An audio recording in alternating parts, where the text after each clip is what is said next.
3, 2, 1. What's going on, everybody? It is another Monday night. You're here September 4th. We're doing late night comics, as always, except for when we don't. And joining us, as always, except when they don't, I got the real. Wait, is it this? We just call him RDV anymore. He's dropped the words. He's like KFC.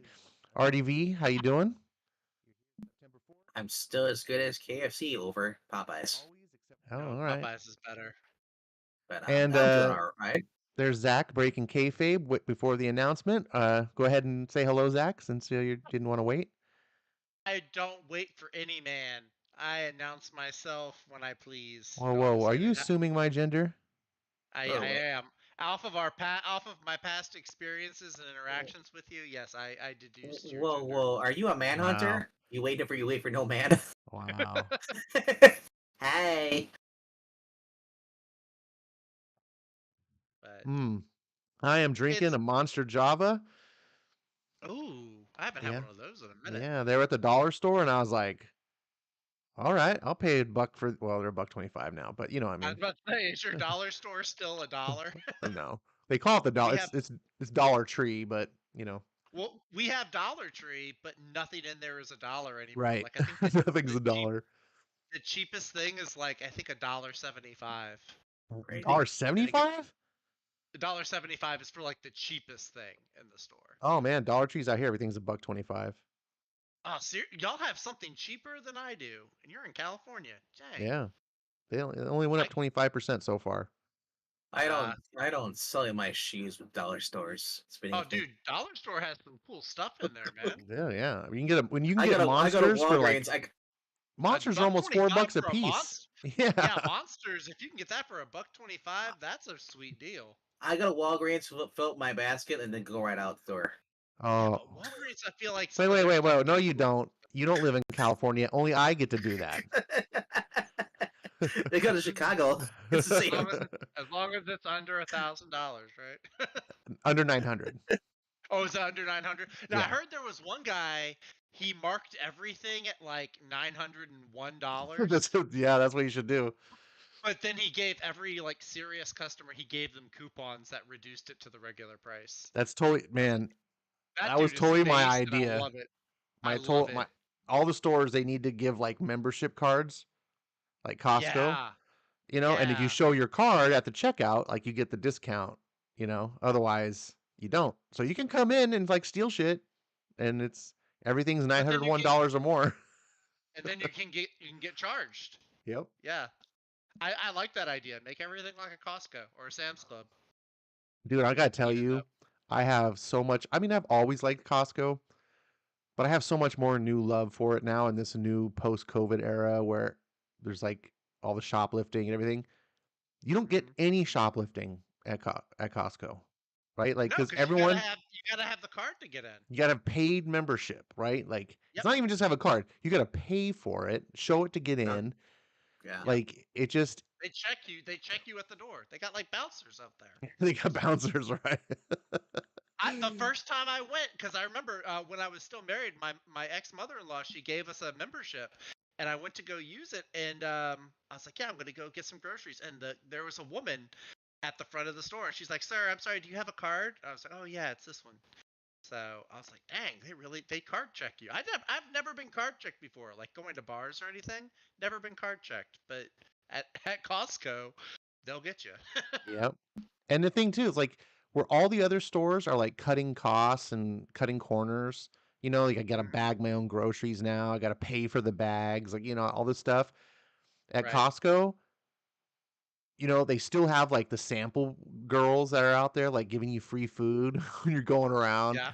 And when you get to the checkout line, they actually have two people working it. One person like bringing you up, the other person like boxing your stuff. I was Oh like, yeah. man, because I gotta tell They you, like, still. how annoying that is when I'm at the grocery store and I'm bagging my groceries, and I'm doing this. I'm like trying to help out, but I feel like the pressure of the line behind me, Oh of yeah. like, oh, I gotta wait for this guy. It's like it's so annoying. We don't have that here. Like we always like if there's not already a bagger, like usually the person who's ringing us up will bag the groceries like Yes, as they they will go. bag the groceries, but then it's like Oh, they're but you have ringing to you load up, them in the cart. and then after they're done ringing you up, then they go over and start bagging everything up, and it's like Oh, I'm just like, okay. you I know, get it now. I know how to bag groceries, so while you're ringing me up, I'll just bag. You Yeah, yeah, know. yeah. Plus, I feel like I do it better, usually. So if you want Kind of something done depends. right, do it yourself. It Yeah, kind yeah. of depends on how much groceries you're getting. I usually go That's through true. checkouts a lot. I'll go Yeah, through if you're self just checkout getting like every a now and single then. bag of something, it's not that bad. But if I'm doing Yeah. like the week's shopping, all the meals and I everything like for the I family. like to I like to prove that that cashiers are still a valuable workforce. So I'll still use the human cashiers most of the time. I'm Yeah, not ready to give the entire workforce over to technology just well, yet. believe it or not, my grocery store doesn't even have self checkouts. Really? See, Yeah, our local stores don't. yeah. Like I'll always shop local if I can. I won't go to Walmart unless it's absolutely necessary. But yeah, if you go to Walmart though, like the self checkout is really the only way to go, because like the two lines they'll have per checkout that have human cashiers, it takes like 5 million years to get through those. Yeah, ever since Walmart put the self checkouts in, it's like we don't want to have cashiers anymore. You're like, come on. There's like Yeah. 12 registers, but they only ever have 2 open at a time. I know, I don't understand that. I don't get somebody explain that to me so it makes sense, please. So Yeah. I want to point out that I used to go like when they're 24 hours before all this COVID bullshit. I love Oh, 24-hour Walmart. I would go 2 in the morning, and I would Yep. go through the lane. There might be only 1 or 2 lanes open. yep, But The there'd be self nobody there. yep. No, for me there was. Oh, really? Oh, you have a lot of shoppers in the middle of the night? For our Walmart, there's specific times you go, and only so many people would go at the specific Walmarts. We have like 4 or 5 Walmarts in the area, Oh, okay. and like a Do you couple have of them were super 24 hours. Walmarts? Yeah, we have the super ones. It's crazy when I get on Wonky County and I go into like some of the other ones and like we're allowed to like you can buy you can buy like guns and stuff at the Yeah. Walmart. It's like what the heck? Oh So yeah, I remember when you could buy guns at Walmart. Yeah, I don't even know if you They can do they that at ours anymore. they sell shotguns. I was like shotgun at a Walmart. It's like that's when I get in the hick part of town, you know. yeah, But that's the one thing I miss in Colorado. All the Walmarts out there were super well, I guess but vast majority of them were super Walmarts, automotive, all that 24 stuff, hours. tire shop. Yeah, yeah. Super nice. I came back to California and I'm like, oh, I got all the old crappy Walmarts again. But Yeah, and they're not open. They're not open 24 hours. They like close at 9 or the, whatever. o- the All of only all of ours, even our 24-hour ones, started closing at like 9 or 10 o'clock. yep. That was a little souvenir 11 from o'clock. COVID. 11 o'clock now is it, but yeah, Well, it's actually, I'll say it's from COVID, but maybe it's just because I know we've had like crime and stuff that's happened. well, So it might just be to help deter shoplifting, maybe. it's not even that. So many people because of COVID got used to not working, staying at home, Oh, maybe. getting paid, and going on welfare. And Yeah, I guess. people learn that you get more money just by doing welfare than you did actually going and working. Yeah, they So, need to chill that out. They really do. yeah, so But this Well, isn't speaking going to be of my griping about the policies of our current administration. This isn't going to be that kind of stream. that's tomorrow. speaking speaking of chilling out, we got a comic book stream. Speaking of comic book Say stream, Zach, what? you recently saw a comic book movie. Why don't you tell us about it? Yes. Okay, sure. So this past Saturday, kind of a last minute thing. I went to go meet a friend. We're just gonna hang out at Barnes and Noble and chill in the manga section because that's where all the cool kids hang out. Lies. You have no friends. I do, All and the cool kids hanging out the manga section at the bookstore. Yeah, yeah. creeper.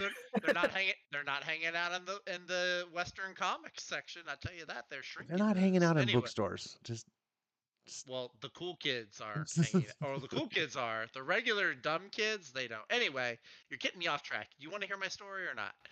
Uh, so yeah, we're hanging out, and she said she's a big DC fan. She was wanting to go see the Blue Beetle movie, and I oh, still so hadn't she's gone to not a see it cool yet. kid, is what you're saying. She's a very cool kid. Wait, you just said Uh, that the cool kids don't hang out in the Western comics. She's a DC fan.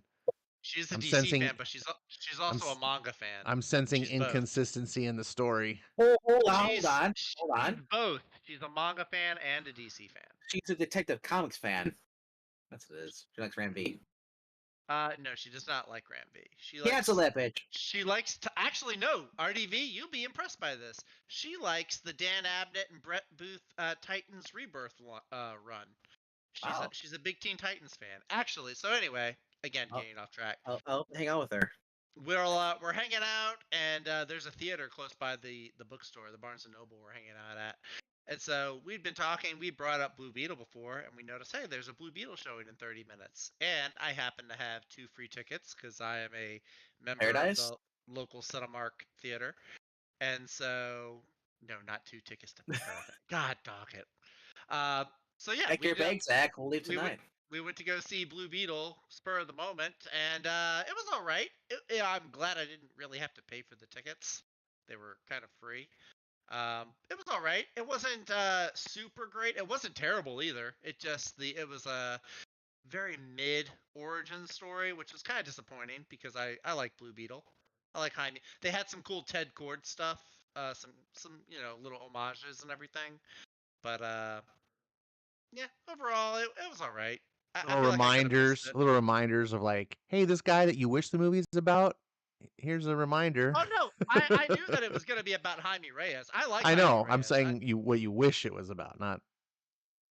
What do you Never mind. When you're going to see the movie, like for fans of Blue Beetle going to see the movie, never mind. Okay. Did you get it, But Bankman? Did you understand what I was saying? You're saying he's a bigger Ted Cord fan. So basically, what you're saying for the fans who have Ted Cord going in there, like people are like, oh, going in there, like, okay, maybe it's a Blue Beetle. If you've never watched a trailer, you don't know it's about Jaime. No. I'm not saying that. I'm not saying surprise. I'm just saying what you wish. Like you're seeing the movie and you're like, it's kind of like if you. I wouldn't go in the movie wishing to see another movie. Sure, like when Zach saw Flash, he was like, I wish this was Wally West. Flash yet, actually. I haven't seen Flash yet. I refuse to watch Flash. It looks horrible. Yeah, I might watch it because it's on HBO now. I think it looks better than Blue Beetle. No, I think Blue Beetle is better than Flash. Blue Beetle might be more better action parts because I don't know. The action wasn't terrible. The suit is really cool. I still like the main kid who plays Jaime. I think he does a really good job. Sigourney Weaver is actually a better villain in this than she was in The Defenders on Netflix. If anyone remembers that she was the villain in that. Does it go to Sigourney Weaver and say no mercy? No. They did show like an older picture of her, like when she was Ripley and or Ridley in Alien. I was like, are they gonna make an Alien reference? They never did. It was kind of sad. They do. I did like speaking of Ted Cord, they do have a cool scene with the bug, his flying beetle vehicle. That was actually pretty fun to watch on screen.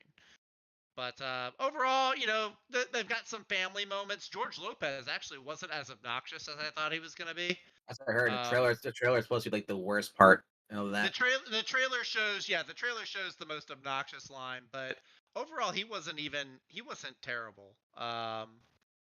Yeah, it was all right.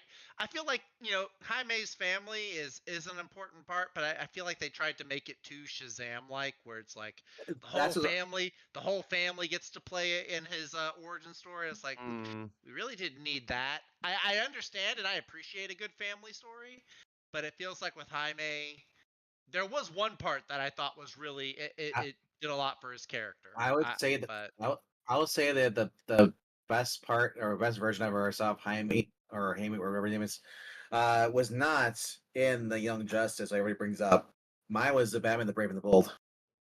I'd never seen. I saw some of Jaime in Young Justice. I saw the Brave and the Bold episode. The reason I bring up the Brave and Bold episode because not even his family knew that he was a hero. I think only his friend did. I kind of like that his family knew at first. I don't know. I don't hate. Again, I didn't hate the movie. I don't think it's terrible. I think it's definitely I haven't seen the Flash, but I'm pretty sure it's better than the Flash. Like to me, Shazam makes sense because it's the Marvel family. Yeah. But like, as every other character now, it's a kid had to have a whole family know that he's a superhero. Yeah. Peter Parker telling it. Yeah, we definitely don't need to have every Because then it takes away like all the originality and the creativity of it. But overall, like I said, I enjoyed it fine enough. I don't think I would pay full ticket price for it, but CG better than Flash CG. At least what you've seen. the CG, yeah, I think the CG definitely was better than Flash. Maybe not perfect, but it was definitely better. I saw in the trailer when he transformed his hand into the cannon stuff, like that looks cool. Oh, when the suit first grows and morphs onto him, it does look really cool. It almost has like some horror almost. Oh yeah, it's embedded in his skin, his back. Yeah. It's actually pretty cool. I like that. I watched a different trailer than you guys. I watched the movie. I thought. Well, I know you've seen the movie. I can't obviously compare a movie because I haven't seen it. I've only seen the trailer for The Flash and for Blue Beetle. So I don't know which movie's actually better, but the trailers, like I think The Flash looks 100% better, like production value wise. I've seen clips from The Flash that do not look very flattering. I was gonna say I didn't watch all Flash, but I watched most of the parts, like through online. Blue Beetle's trailer wise, not the movie. The trailer to me looked awful. Like the only thing that like saved it is like that there's a Marvels trailer that like actually looks worse. I was like, oh, okay. Are you talking about the effects or are you talking about the acting? Well, the effects I felt were just mid. I didn't feel like the effects were terrible, but I felt like they're not putting in the A game. But the trailer itself just looked really like what you guys said. It reminded me a lot of like Shazam. It looked really kind of like hokey and like let's shoehorn this family in. They did the same thing with like the Miss Marvel TV show. Like let's shoehorn this family in and make it all like a sitcom family, and this kind of felt hokey to me. Well, that was I think the reason I liked the Miss Marvel series because it was actually a TV series. This is like a 2-hour thing. That's why I feel kind of worried about that. It's like you got to shove all that make the story suffer more by adding the family. But I mean, like Shazam, the family, I wasn't really excited about when I watched the first movie, but then it grew on me the way they did it. I thought it was done really well, and I liked it even in the second movie too. I haven't seen the second one. The first one I thought was okay. The second like one I thought is I love the first one, and I feel like the second one. If you thought the first one was okay, you might not enjoy the second one. But like I really dug it. I feel like it gets a bad rap or it gets underrated. Shazam for me, well, number one, Shazam's already not my wheelhouse. Like I am just kind of have an aversion to the character in general anyway, so it's a harder sell. I also think, and quite deserving, like it's supposed to be, it targets a younger audience. I think Shazam is designed as a kid's hero, which is nothing wrong with that. But as a guy who's over middle-aged, it doesn't resonate the same with me. And so the movie I felt did a decent job for what it was. Like I can't really rag on it, but it didn't like win me over either. I was like, okay, you did a solid effort. I would take kids to see this, but no home run. It was like a solid base hit. That was a reference for Breen.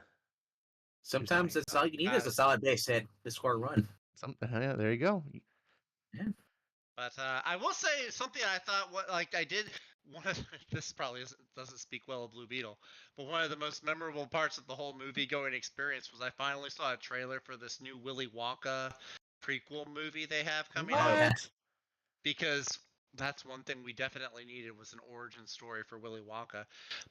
Was what I thought originally, but then I saw the trailer, and now I'm actually genuinely interested. Willy Wonka came from a troubled childhood. His dad beat him. He was an alcoholic, and Timothy Chalamet, the kid from Dune, do like that Wonka. Guy. And I gotta say, because normally I've only seen him in like serious roles. And so this one, I'm sure there'll be some serious scenes, but he does have like this kind of wholesome whimsy as Willy Wonka. And I'm like, okay, this actually could be interesting. Okay, so I'm gonna give it a shot. I want Willy Wonka as a horror movie. Hopefully it's inspired and it's not a cash grab. That's the thing. I would rather it be inspired. I do like also Hugh Grant as an Oompa Loompa in the trailer did look pretty funny. I understand that some people aren't happy with it, but I think it looks pretty I cool. heard they got Gene Wilder reprise his role. Isn't he dead? CGI, bro. Oh They God, own no. him. Disney, Ray- they pull a Disney, yeah. Rhaegar in the chat saying he might go see Blue Beetle this week to see what all the hype is about. I don't think Zach was hyping the movie Rhaegar. It's actually you might be out of luck, Rhaegar, because I read today like something like 500 theaters just dropped it. I think it. Yeesh. I think it only passed $100 million at the box office recently, or something like that. Some number. I could be wrong. Did you with the see that number. Teenage Mutant Ninja Turtles is already on digital? Yep, yeah, I saw that. Yeah, It It didn't even last a deserves to. month in I have theaters. friends that were really excited for it, even with all the changes and everything. Like they were just like loving the animation, and they went I to go see it, do and like they the were animation really. style. The animation style is nice, I but do like it, but then I yeah. see the turtles and they look like a bunch of like Gen Alpha weirdo kids, and I'm like, what the hell did yeah. they do? That wasn't even the thing. The thing was, all the turtles had the same personality. Which, if you know the turtles, you know they all have different personalities. So That's part of what makes them the turtles. if you guys want to, you can buy Indiana Jones #5. God no. Oh, I've It's on- been looking to it's- buy that. Not. for I 20 know some people have some people I know and trust actually say that it's better than Crystal Skull, which I say is it not is. a hard it's not a hard bar to clear. I'm not but sure how much we can trust the people you trust, Zach, because you got some I, crazy hot takes, hey, and I those have are to my wonder where takes. these Those are hot not takes come from. they are I not my friends' takes. I'm an independent thinker. I don't have the government. I just in want my to brain. point out that I do like Michelle Pfeiffer as Catwoman, and I think she's Get out of hot. here. Get out of here. Everyone Yeah. likes Michelle Pfeiffer as Catwoman. No. No, So she's so not that great. She's so not with that good. so with that being said, Wake up. Pull the wool out from over your eyes, people. right Zach, now the last Zach, you're voyage of the alone on Demeter, this. the I am. last the last voyage of the Demeter is out for rent right now. Oh God, that didn't last very long either. We're spending at home. You can rent it for $20, or you That can just buy came it for out in 25. theater. That just came out in theaters not that long ago. It was a very independent movie, dude. It wasn't in many theaters. Yeah, I guess it wasn't a big, huge. Rhaegar is saying But I'm right and yeah, that your hot takes are crazier than Lynn Wood. Who's Linwood? It must Should be I know who that crazy. is? Someone crazy. So speaking of crazy hot takes, I'm not going to go into the crazy one on Twitter because that that'll guy's be a not rabbit hole. real. But I watched One Piece. Yes. I've started the One Piece live action Netflix Okay. adaptation. Another And convert. Well, hold on, Zach. I got ahead of myself. whoa, it's I think it's something that I need to like I think I need to like smoke a bowl and watch it. What? And I don't Wow, advocate any of that. That it show's is amazing. uh it it it reminds me it reminds me of Cowboy Bebop. I feel like if I Oh didn't know better, the no. people that No, adapted it are the same people that adapted Cowboy Bebop. are you kidding me? No. Oh no, No. no. The people Yeah. that did Cowboy Bebop did not like Cowboy Bebop. All right, so the person that adapted it is the creator of One Piece. Yeah. The actual manga author of One Piece had a hand in making. He was almost word for he word. was involved. No, and I don't mean it in a sense of like liking it or disliking it. I just Okay, mean I'm sorry. I that might have misunderstood like that. the feel, like the way the characters are portrayed on screen. I'm like, wow, this has the same exact dynamic as the Cowboy Bebop characters. That's how they are in the anime, though. No, not really. Because I started going, I was like, I'm gonna, give the anime a chance again. I'm gonna go see. And there are some things that are like spot on, like almost too much spot on. Because I think things that work in an animation don't necessarily work the same when it's like live action. But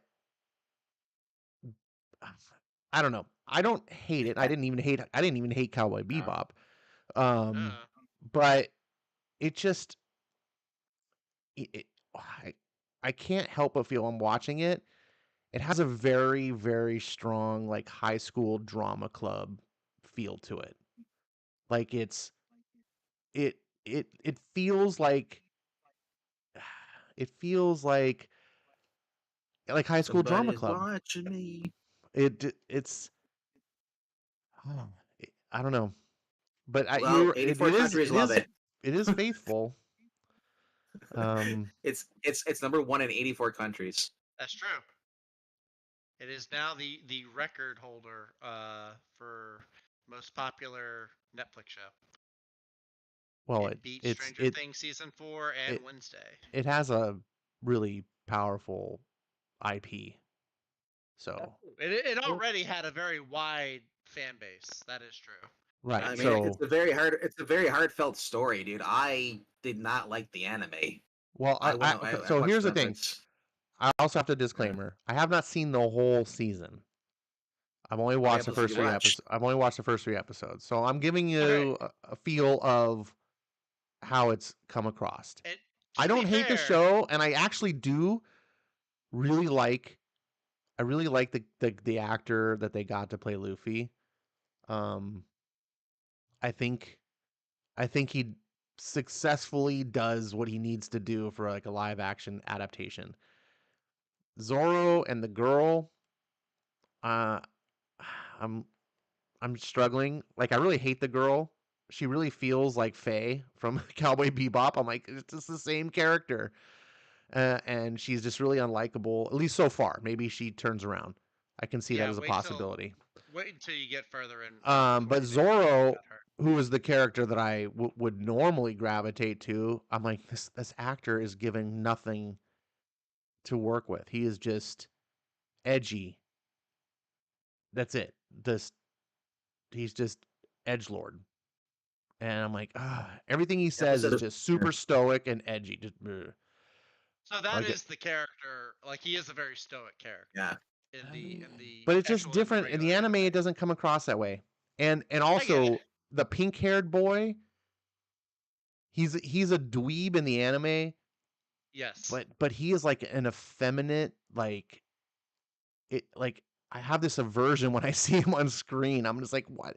Why does he have to come across so sissified, effeminate? That's not how he was in the anime. He came more across my he's as a coward, and he's never used to speaking up for himself. Yeah, I'm actually curious because in the show he goes through like he bulks up and like becomes like this big fighter later on in the series. So I'm curious to see if they actually follow through with that. And look, Rhaegar makes a comment that stoic characters are an anime trope. I get it. Stoicism is not the issue. It's just the actor.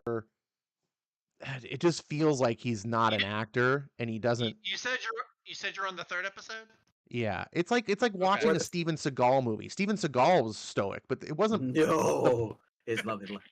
Dear God. But the problem wasn't that he was stoic. Is the problem is he was just also a really bad actor. Anyways, I'm hoping. I'm rooting for it. I'm the one that suggested we watch it, and we are going through it. I have to say one thing is it at least has a pacing that's better than the anime, because the anime starts off rough. Yeah, the anime it does start off. So I will give it credit that it's made me kind of go, oh, give the anime a chance. But yeah, it's so weird to like watch it, and I just feel like it's, maybe I'm just a product of an older time. I'm just a curmudgeon, but like, you are a curmudgeon. It feels like the characters are wearing costumes that it just feels like they just went to Walmart and bought clothes. I'm like, this is like not even, they're supposed to be pirate gear. Like, it's just it feels really low budget. The camera angles, like so many times the camera angles are pointed up from the ground so that they can hide the fact that they don't like show any scenery or special effects. A lot of close-up shots, so you don't have to see, like, to save costs on like a set design. The set design that they do have feels like it's like you're watching a play. Well, they're real sets. They're real ships and boats and stuff. Well, yeah, so is Star Wars, but you don't ever feel like you're watching like a stage play. You know what I'm saying? Like, it has that feel. It doesn't feel like a real place. It feels. I don't know. When they showed the ships in space, you see the lines hanging from there. They're just kind of. There are sometimes, obviously, like like with some of the ship scenes or whatever they show, but it feels like that's where all their budget went, and then it's like, okay, now we can't have any special effects, so make the rest of the So shots close up. And when I first started, I'm like, Luffy is basically he's done like Fez. That's that show, like the whole thing. So it kind of like it threw me out of loop for a while. Um, uh, the girl, I'm like I didn't know where her role was going to be into it because I figured like those two, her and Luffy are just gonna butt heads. Luffy is very much a pure heart character, and he's very childlike. Very he has a dream, he wants to do it, and obviously they got this vice admiral, who does not want him to achieve that. Don't Uh, spoil. He's only on episode 3. I know. I'm not saying anything else. I'm just saying Okay. the vice admiral is in the show. You see him after Yeah, no, I know that. I'm just yeah saying. yeah. You and But I know. Okay. yeah. I know. You know that I know. If you know, you know. I know that you know. So. Yes. But anyway, though, my Actually, point. no, if you are on episode 3, I will say 3 and 4 are probably the slowest episodes of the season. Yeah. So I can understand if you're on 3. If you introduce Some stuff hasn't like picked up speed yet. when So. you get to the shipyard. That's in 3, yeah. Yeah. Like that was really slow for me. I was like the whole thing. It was like with Kaya. That's just a slow story arc in general. Yeah. Like, even in the manga and the anime. Like it's funny you should mention that. Of the episodes I've watched, the shipyard, the episode 3, I feel is the best. Like I have a white pill moment on this, for the sense that for all the complaints that I have about the show, it's not getting worse as it goes on. It's getting a little bit better. So that makes me go, okay. Because there are some shows, was talking to my buddy about this, and he was agreeing with like my complaints, and I was like, to be fair, one of our favorite shows, both of us, is Star Trek: The Next Generation. We're both big fans of it. It's been a big part of our life. We're old to us. But season 1 of Star Trek: I was like, man, season 1 of Star Trek: Next Generation was a mess. Like, it was just, it had a lot of the same clunkiness feel to it. I'm so like, maybe the show just needs that, because the show is really bizarro. It's like watching. It's not just like watching an anime put on live action, which is what it is. But so is Cowboy Bebop. This has a feeling of being surreal, like you're like watching like Mario Brothers or something. It's like the world is not a world like we would know it. It's more of a fantasy world, yeah. Yeah. But it's like a mushroom trip fantasy, not like Lord of the Rings fantasy. Yeah. It's more goofy and right. Yeah. So it's like fairy tale. Yeah, and I think some of the issues, I find myself kind of wishing that they weren't so faithful to the manga / anime, because like I said, things that work in cartoons or animation don't translate one for one, But when you here's go the thing, live action. But here's the thing: if they were more realistic and if they chose that option, you would lose a lot of the fan base, because that would involve changing a lot of the source material or a lot of stuff from the source material. Yeah, and I wouldn't have liked it. And a lot of the fan base would, because the One Piece fan base is one of the most passionate fan bases. RDV, you weren't even a fan. RDV turned yesterday. He was like a fan. No, Mister, exactly. I watched 3 episodes of the anime, and yeah, we've had this discussion so many times. RDV's like, that stupid show. But like I said, as I said on our review tonight, we talked for 2 hours. Zach and I did. That this show caught me by surprise, because I thought I saw like the Netflix, like, it looks kind of dumb, but I was like, I'll give an episode a try, because I didn't like the anime. I didn't all. So I watched this, and I was like, okay, I watched the first episode. Like, oh, that's all right. Okay, like Luffy's a little bit annoying. Get to the second episode, we get to see more of the dude with the sword, Zoro. Yeah. Which really hooked me, because the dude's got 3 swords. I'm like, what the hell? And so, and then that's a good example. Hold on, pause a second. A good example of things that work in the anime and manga that did not work live action is Zoro wielding a sword in his mouth. It looks stupid on screen. Oh, it looked so dumb. No, what? I disagree. They made it look like it worked too when he like holds it up to the guy's neck. I thought it was really cool. Yep. And if Wow. you take that away, the fans are gonna say no, and if the fans say no, then you're out of luck. That's what that's the thing. If you're adapting an IP, I've been saying this every time like Marvel wants to make a new hero movie or what I say is if you have an existing IP, your primary audience is the fans, and then if the fans like it, then they're gonna bring in the normies. That's incorrect. So- The MCU is the most successful movie franchise of all time precisely because they didn't adapt the comics exactly. But look at what they're doing now. Look, Yeah, but well, that's no, not different. exactly. And One That's Piece didn't copy the anime exactly. They tweaked the story. They streamlined it. They cut stuff out. And a lot of passionate fans might be upset that some characters got cut out or yeah, but you some don't when you storylines adapt got things tweaked. like that, you're not adapting for the fan base, you're adapting for the base that the original material didn't capture. Right? That's like that traditionally like when you make movies you add originally was like adapted from books. Like you would make the movie based on the book because the book only reached a certain amount of an audience, and then the filmmakers would go, okay, there's a bigger audience out there that's not willing to read the books per se, but we think that they'll like this. We'll turn it into a movie and capture them as well, and that's what you want to do. The fans of One Piece, people like you already watch the anime. You may even read the manga. Like you're in. Like they don't need to win you over. What they need to do is get people who aren't fans. And I'm not See, the thing saying to mess it up. Like the current MCU stuff is failing it's not because they're not adapting it right. It's because they're making it bad. yeah, You can adapt things and make it different and still be good. Like the example, The Boys TV show. It's not like the comics, but it's Yeah, that's good. true. That's true.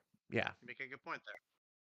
Go ahead, RDB. Yeah, You're I was sounding- gonna say, the reason I didn't like the anime for One Piece because I hated the art style. You get rid of the art style and better art style there. I'd probably like it, especially after watching Netflix. If it's like the same storyline like that, I would enjoy it. That's fair. I mean, I'm kind of the same way. I didn't like the art style that much either. But along that line, that's part of the problem I'm having with the show is I don't like the visual style. When I'm watching and I'm like, the costume design is bad, the set design is bad, you don't have Whose good costumes? effects. Who's Oh, the costumes? episode I was watching tonight, like, what was it? One of the characters was wearing like a polo shirt, and I'm like, dude, that looks like literally like you just went to the store in real world You're USA talking about the girl, and the bought redhead girl. no, it was a male character. It might have been Luffy. No, was it Luffy? No, Luffy was wearing a Several Hawaiian of them shirt. end up. I know Zoro But I'm like, wears you're putting me in this fantasy world that's in an era of pirates. Make them wear clothes that look like belong in that world, not literally like it even had like a like a design like it wasn't actually polo brand, it was like a polo knockoff brand, but it like over the Yeah. left breast it had like the little symbol. I was like, come on, like that takes me out. Like I See, I said, didn't notice the symbol. I think you just look for things. no, I No, thought the wardrobe was actually one of the best parts. yeah, because yeah. They actually went into the manga and used the wardrobe designs that have been in the manga. They put in the show. you got to be So kidding I me, mean, man. The wardrobe is terrible. man, the wardrobe, Luffy looked I love it. great because of his wardrobe. The wardrobe, the sets, I liked all of it. Luffy and Nami looked exactly like they did in the anime. That's true. With the just down to the stuff that he would wear, and then her bandana and stuff. I thought dude, every time Zoro would put on the black bandana and pop because he's gonna kick ass. Yeah, that's his thing. Whenever the bandana comes out, he's Yeah. got to mess stuff up. But look, you're only 3 episodes in, so I'll give it. Anyone I that's know that listening, you guys watch it for yourself. That's true. Everyone's gonna have different opinions, clearly. Yeah. And you see if you agree with what I'm saying, or it may not bother you, right? Like Maybe this will be the time you the art actually style agree. doesn't bother a lot of people, but it bothers RDV for the animation. Like so. Yeah. Maybe this will be the one time y'all agree with me, and you think, you know what, Zach was right. This is a good show. Maybe his takes aren't all bad. That probably won't happen. Your but it's takes aren't all bad. It's I not that dare to dream. the issue with you isn't that all your takes are bad. It's just that when your takes are bad, they're like Mount Vesuvius hot take. It's like you don't just have mild hot takes. No. You just I go you big or I swing for go the home. fences. You're like, I am the Ken Griffey Jr. of hot takes. I will Mr. say 3000. on the side Oh, of that's very One modest. Piece is I do think it's failing in a lot of areas, but I'm forgiving of it because I don't think it's failing out of being like like in the case of Cowboy Bebop, like hating the show or putting political agendas in it or things like that. I Yeah. think that it's just being made by people who don't have some of the skill sets to make like the higher caliber content. Or it could be a case that Netflix gave them a shoestring budget to work with. No, Oh no, they had a ridiculous budget. It's like Oh, dude, then that's $150 even million worse. basically. This show looks like it's a CW show. Like, no, it even looks worse than CW. no Oh, way. Oh, get out of here! Yes. Dude, you go look at Elongated Man on the Flash and come back and look at Luffy. It's night and day. Go watch Batwoman, all 3 seasons, you heathen. It's night and day difference. I'm telling you, you guys go watch it. There are some scenes where they'll show like a matte shot or whatever of like the town, and you're like, oh, that's a really cool looking thing. You know what it is? They reuse it I over think and over again. Ash, this is the problem. You watch Avatar, nothing compares to it. That could Well, be that's it. true. That is true that nothing compares to it, but I don't compare TV shows to Avatar anyway. You sure about that? I'm just kidding. He watches Yeah. Avatar with his pinky extended the Oh, whole dude, time. look at one of my favorite TV shows of all time is Babylon 5, and that looks terrible. Yeah. It looks terrible. And this looks better than that. I mean, it looked bad back then, but by today's standard. But the thing is, I feel like there was a lot more effort put in. I don't feel like they're putting effort into this. Like it's a lot of the sets. What is it? Buggy the Clown. Buggy the Clown. That set is totally like it feels like a play. Like I'm watching a stage play. The set is so bad. So bad. It's a circus set. Yeah. No, it looks like a stage play trying to put on a circus. It doesn't look like an actual circus. Anyways, we don't want to beat this dead horse. We don't. We just did a 2-hour stream about this on the Geeky. You guys go watch. If you're more interested, go check that out later. If you want to leave us a comment, Ash, how much you don't like it, go in the comment section. No, I don't hate. I'm going to continue watching it. But I'm just recognizing that there's a lot of. I was actually hoping for a lot better, especially like we talk about hyping things. Like Zach did really hype this one up pretty big. And I know you're a big One Piece fan. He was honest because it's amazing. It is one of my favorite titles and IPs. It's like Avatar is to you, Ash, is what One Piece is to me. So when it comes to Netflix shows or adaptions, it's probably the best. There's One Piece, and then there's Lord of the Rings, and then there's everything else. So those are my 2 top IPs. Netflix has got some crazy good shows that. Cobra Kai is the only one I can think of that comes close on my radar. Cobra Kai has a lot of flaws too. Cobra Kai does have some flaws. I'm not going to say Cobra Kai is perfect. I think it's about before One Piece. I would say that was as close to a perfect Netflix Cobra show Kai's as it was. their biggest problem is their choreography for fighting. You think so? Really? Yeah. Can you go watch the Hong Kong martial arts films? And then watch people. I'm gonna go back and watch and then watch these kids. It's all like choreography.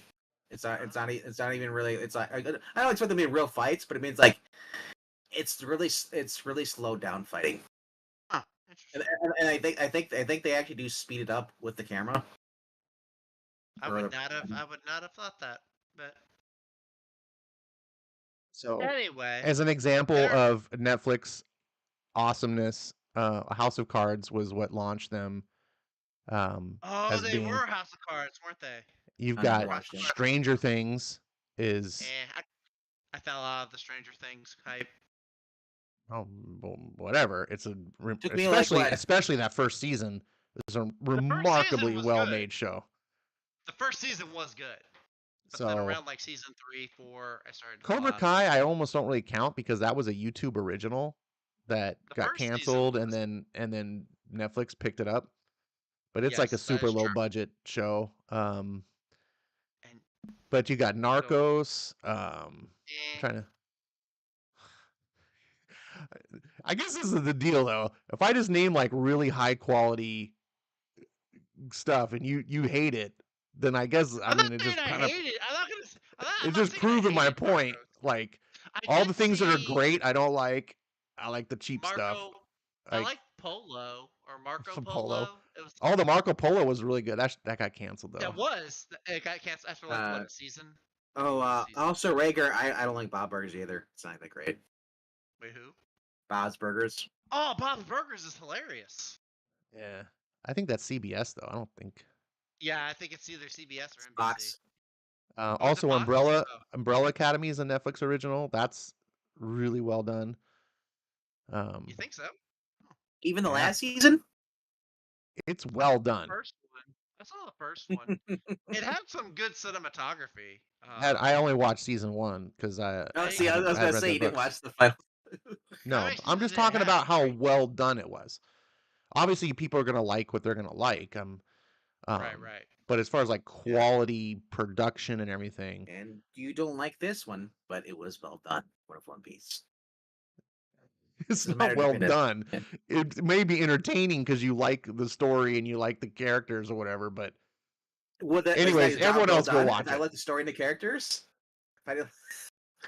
Yeah, but if the acting is terrible and it looks like they're doing a high school play presentation, dude, that's not bad acting. I've seen bad acting. I'm about to say I did not see any bad. These actors did great. There were some weaker performances I said earlier, but we're still harping on this after we said we were gonna stop harping on it.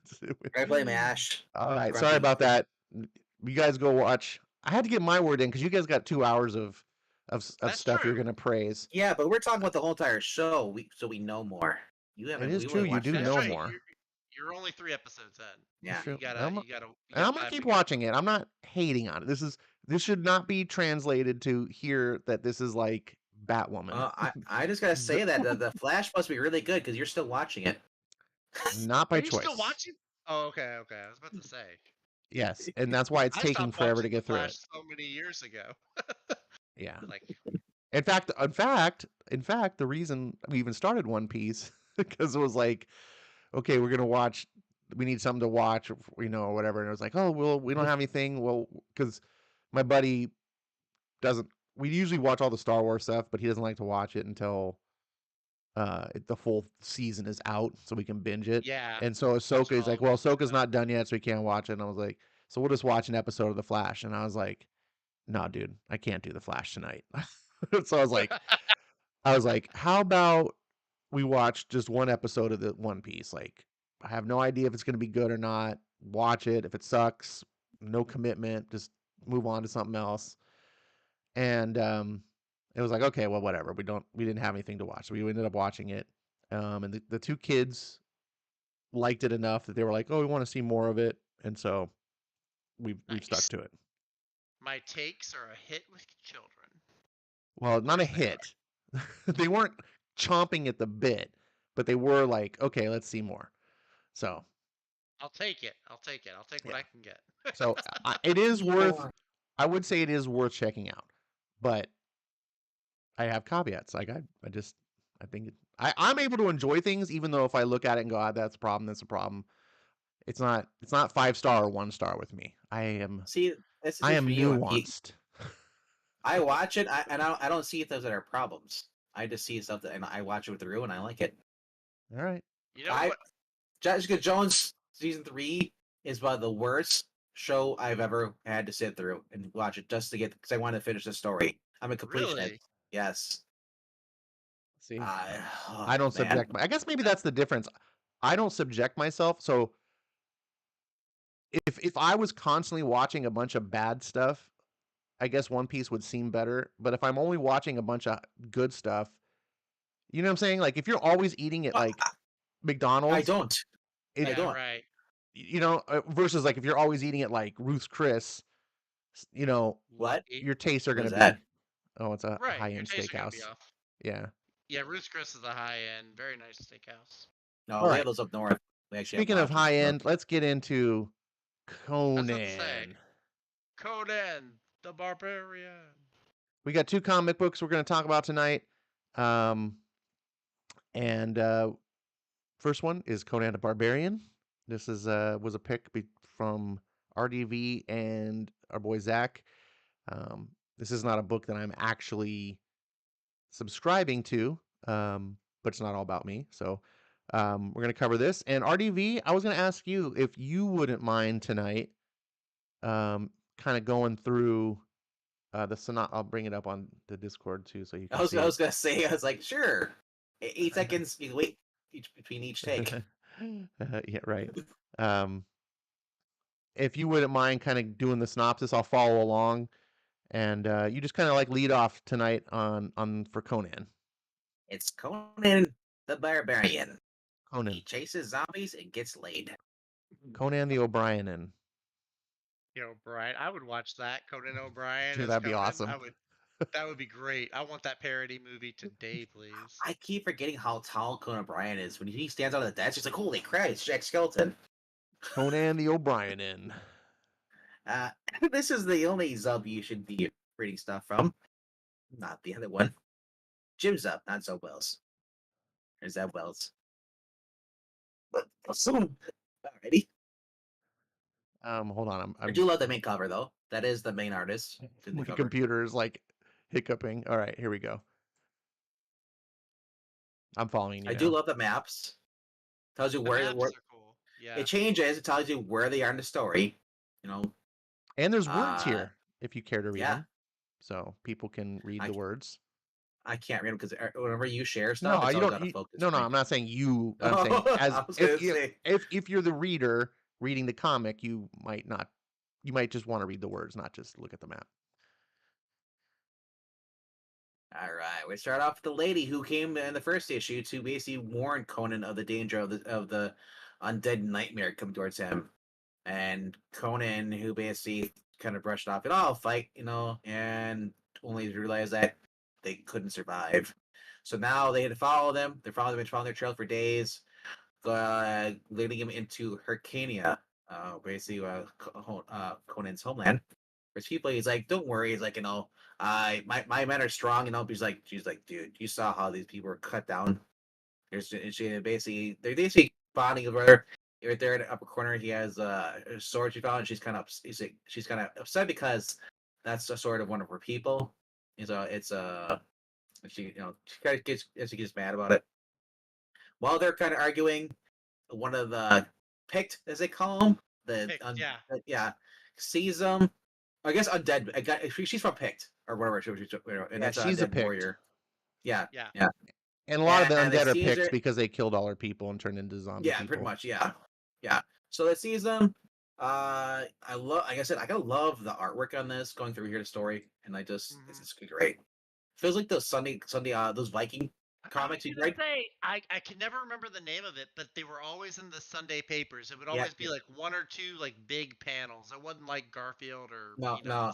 So yeah, I like that. I love you get the nightmare feel, and like we would be watching a movie, undead monster coming to it, and I love Conan. So basically, they're following it. They've been dragging the people that they killed in the first issue. They don't know where they're going, but Conan says every once in a while they stop, they look up at the moon as if somebody's communicating with them, and then they continue pressing forward. And she says, she compliments, like, wow, it's like, you live, it's all mountains. No wonder you guys are all freaking huge and strong, It's like, she doesn't bother you cold. He's like, no, my thirst for vengeance pretty much fuels my fire, pretty much. And this is masculinity, right? And then there you go. This is toxic masculinity right here. She says, like, you know what? You're kind of nice looking. And he's like, you too. And they basically, he gets his jollies, and so does she. There's no contraceptive back then, so we might have Conan Jr. There's lots of Conan. There's lots of Conan Juniors. I'm about to say, if sleeping with the girl the first time was enough to have a Conan Jr., then there's a whole nation of Conans. Yes. So the kid. So after this, for a moment, they have passion. She knows that he'll never leave He'll never. He'll never even stick around. He's the guy. He likes wandering. That's his type. He's a warrior. Where and so basically, I said I do appreciate the art. I do like the fact that you treat the readers with adults. As adults, they're not afraid to show a little skin or a little act at this.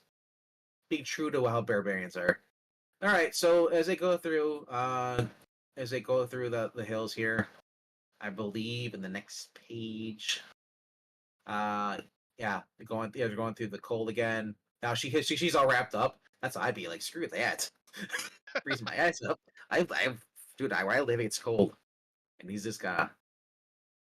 They come across more his people, this is Conan's people, and he's like, oh man, yeah, all his men are there, but he's like, why haven't they taken my men? Why have they left them there? Conan, I love how Conan grabs the sword, out of the body. He's like, yeah, I'll take this, literally. And then when they least expect it, this eerie fog comes up, the light, and they see them.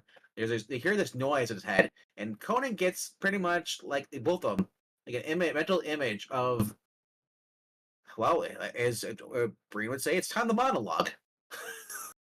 I'm going to show you their past history and who they're talking to. I will say personally, I think they're talking to Tulsa too, because we always go to Tulsa when it's Conan. Wouldn't be the same if it wasn't. But anyway, explains their whole origin story a little bit. They've been around since the very beginning. It's a dark god presence. He's using them. Uh, remember his men down there? They're back alive now. They have to fight their way out. And he notices even there's this one dude coming at him. He's got the axe in the back. He's like, I fought this guy. When he was alive, he's strong. He's still strong. So, but overall, like I said, it's a very, very hands-on, simple story. I don't say simple as it being is bad, but it's very much so straight to the point, which is good. It's Conan. He's gonna cut his way through any enemy he can to find out, and so you're getting some gore, you're getting some heads flying. Our work, it works. I love it. And then at the end, there's just giant spire, or a couple grows out of the ground in the water over there, and now they've never seen it before. So now, yeah, that's they hear the dead had gone in there, the ones that are falling, and yeah, that's pretty much it. I mean, like I said, the art is just breathtaking. I love it. I'm not a Conan the Barbarian as far as comic book fan. I love the movie, and it very very much feels like a Conan the Barbarian movie sequel, or at least an All adventure. right. Well, thank you for that, RDV. Zach, what are your Good, buddy. comments about the book? So I am not a. I'm coming into this kind of newish. He's also I've never read a bunch of Conan. Never really been a big Conan fan. with I the read some movie. of I read some of the Marvel stuff, like the recent Marvel stuff. So that might be why that might contribute to me not being a huge And fan. you know who's on the Marvel stuff? Jim Zub, Yep, Jim but Zub. he had the Marvel editors that he was working under. Yeah, I This know. this comes across a lot better, I feel. It seems like it's more true to the original spirit of the character. Um, yeah, as as it drives him crazy for me to say, I did not like any of the movies. The new ones or the old ones, I'll be fair. But this is a lot of fun. I like you said, the artwork is really cool. I couldn't remember. Ron, you brought it up in the chat.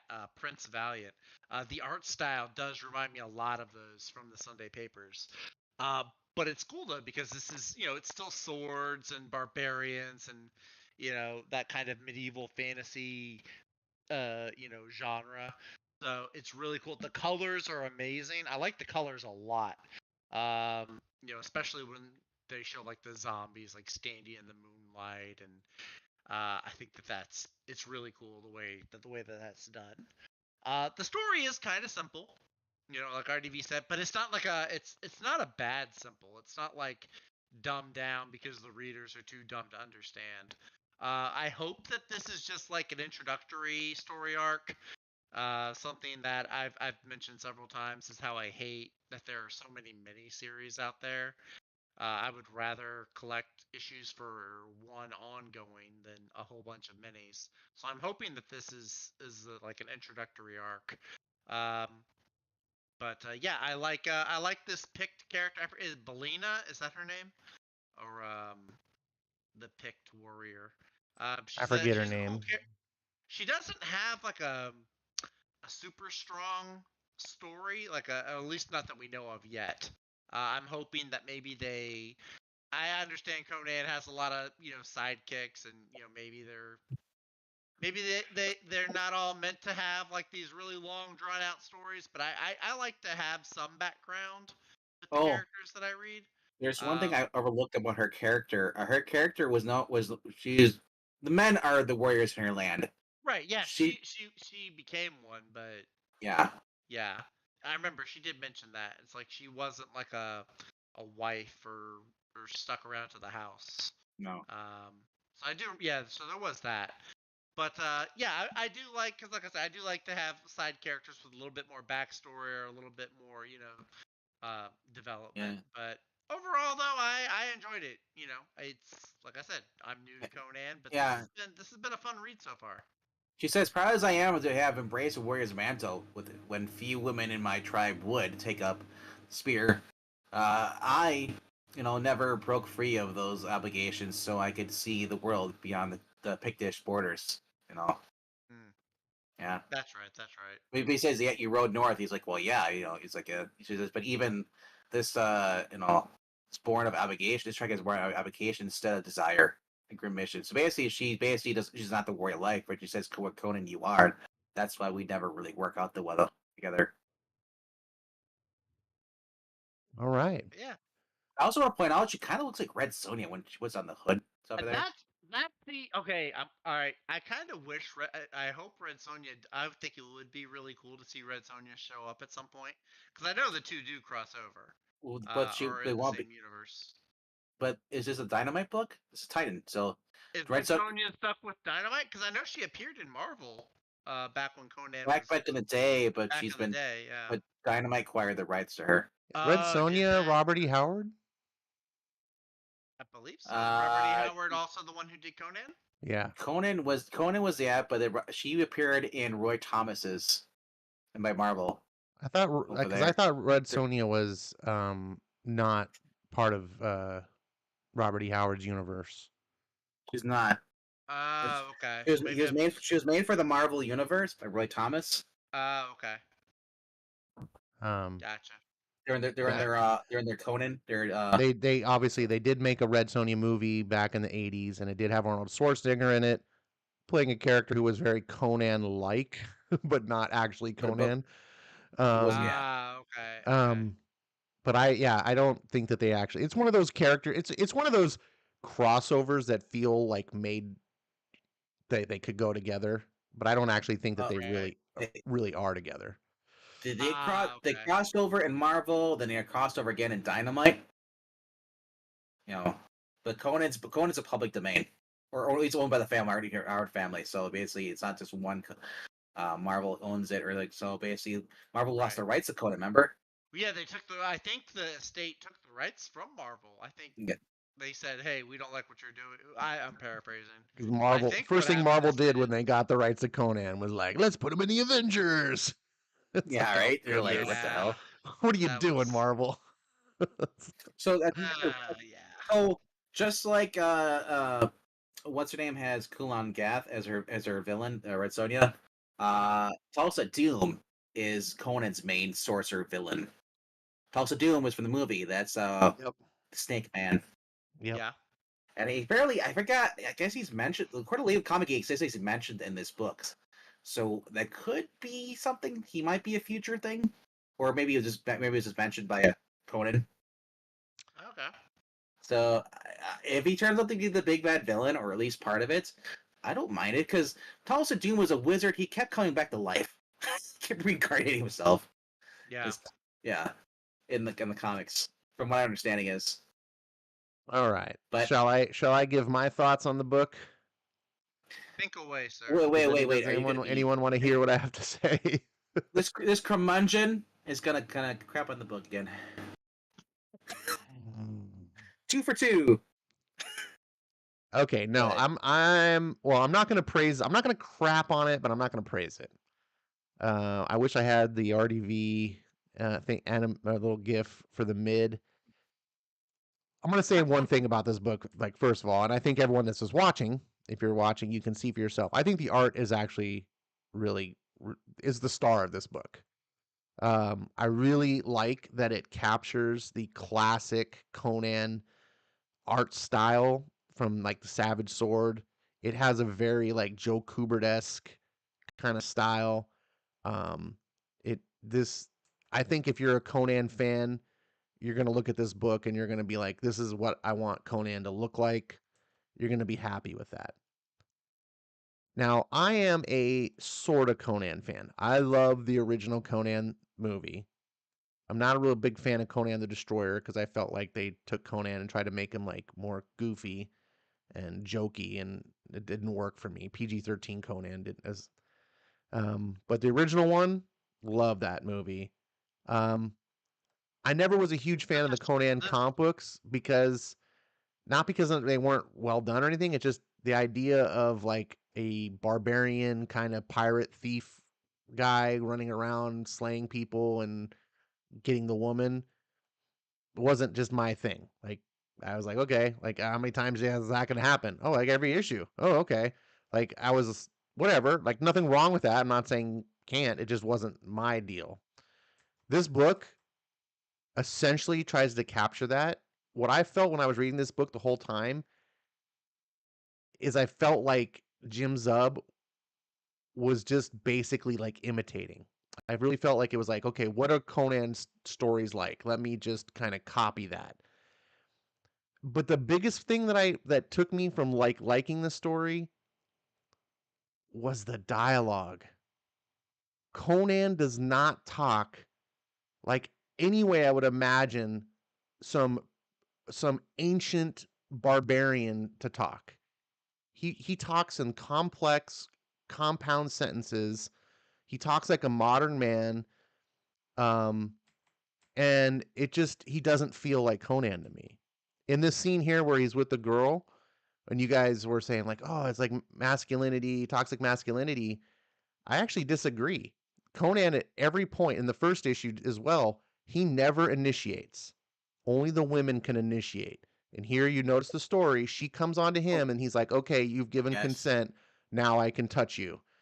We were joking about the toxic Yeah, masculinity. Oh, that was a yeah. joke. No, no. I know you guys were joking. You didn't mean it, but I mean, I didn't even feel like this was just masculine. I think toxic masculinity It's is masculine. misogynist because for all the people that buy this, because they want the woman to throw themselves at them. Perhaps. I know it's the same. In the first issue, another woman like makes a pass at him, and he basically just responds and says, "Let me have some more drinks and then we'll see." And I'm just like, he never actually initiates anything ever. And I know that's like modern times. That's not a big deal. But look at this dialogue. These characters. This is a Conan. The characters are just blah blah blah, blah talky. Conan, in my mind, should be more action, less talking. And he's like pretty much like waxing poetic throughout the book. And I was like, that just doesn't feel like Conan to me. Well, to be fair, this issue they're tracking down an undead hornet's cord. It's pretty much unbeatable, Sure, and they want to know but where they're going because they could fight for because endless amount of basic ghouls or yeah. it just So look at some of these word balloons. Like the characters are almost like speaking because the writer's like, I get paid by the word. Now they're having they're having a trek across the mountains and stuff like that. They're trying to get to Samaria, Conan's people. And so there's a lot of stuff where you see scenes of them traveling, and there's a lot of these like narration boxes. I think that is actually where it works better, where the narrator just kind of describes what's happening as they're going through. And I think the book would have benefited more even with the scenes with the characters instead of having them. And it's not that I didn't want them to talk. It just felt really superfluous. Like they weren't really saying much of anything. It was just You know, it didn't really move the story.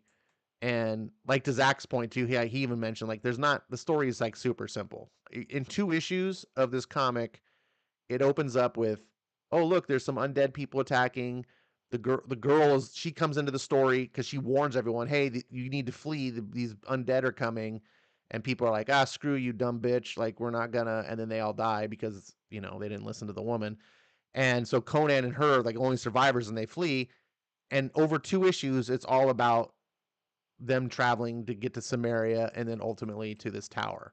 And the whole 2 issues in between that is them coming across various undead fighting and then keep moving and more fighting. There's not a lot of plot though that happens. And that's not always a bad thing because sometimes you just want to see Conan slicing people up. That's fine. And like I said, the art is fantastic. But it wasn't grabbing me to like, oh, I gotta read the next issue. What's gonna happen? See, now the difference between this and when the Red Sonja crossover, is that they'd be bickering, almost competitive. She could play like, you're slow, she's like, Grammarian, you're as slow as you are stupid, when it comes to fighting. That reminds me, like, the best scene in this book, I thought, for like the dialogue was this part here where he's like talking about this sword that he found, and she's like, that blade, it's an ancient an artifact of my people. Is it? Well, in that case, when this is over, you can pay me well for it, and we'll raise a few drinks to your ancestors. And then she's like, give it now or I'll take it in blood, Sumerian. And he responds, don't raise your weapon to me unless you pray for a quick death, woman. I took this blade and thus it's mine until I decide otherwise. And I was like, okay, that is how Conan should sound to me. If the whole book was like that, I would be more in praise. But there's a lot of other parts. And the first book was actually worse. This book did get better, and that's a good sign. The first book, man, like Conan was talking, he was using like really big words and stuff. And I'm like, I mean, he was having sentences that were like 5 or 6 lines like deep, like one paragraph long sentences. I was like, wow, like this is not how it just felt like the writer talking, not Conan talking, if that makes sense. They also they point out in the first book that this is later in Conan's life. Mm-hmm. He's been, he's done everything. He's, traveled, he's battled, that other stuff, So it is possible he's. Is this young Conan or older Conan? This is older Conan. This isn't young Conan. Okay. I want to make sure I heard you right. So he may have learned some stuff, some words along the way. Hang out with Dalton, I learned words. Yes, but you also don't. This is prehistory. Hyperborea is like before the Roman age. These are not like educated people, and Conan, himself. He'd be a man of for few words. It's also comic books. I doubt there was people like this.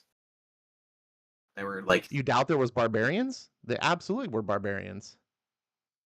The barbarians not exactly like Conan, but not no. They say like to take the comic books and in shows. No, they were. Yeah, they were.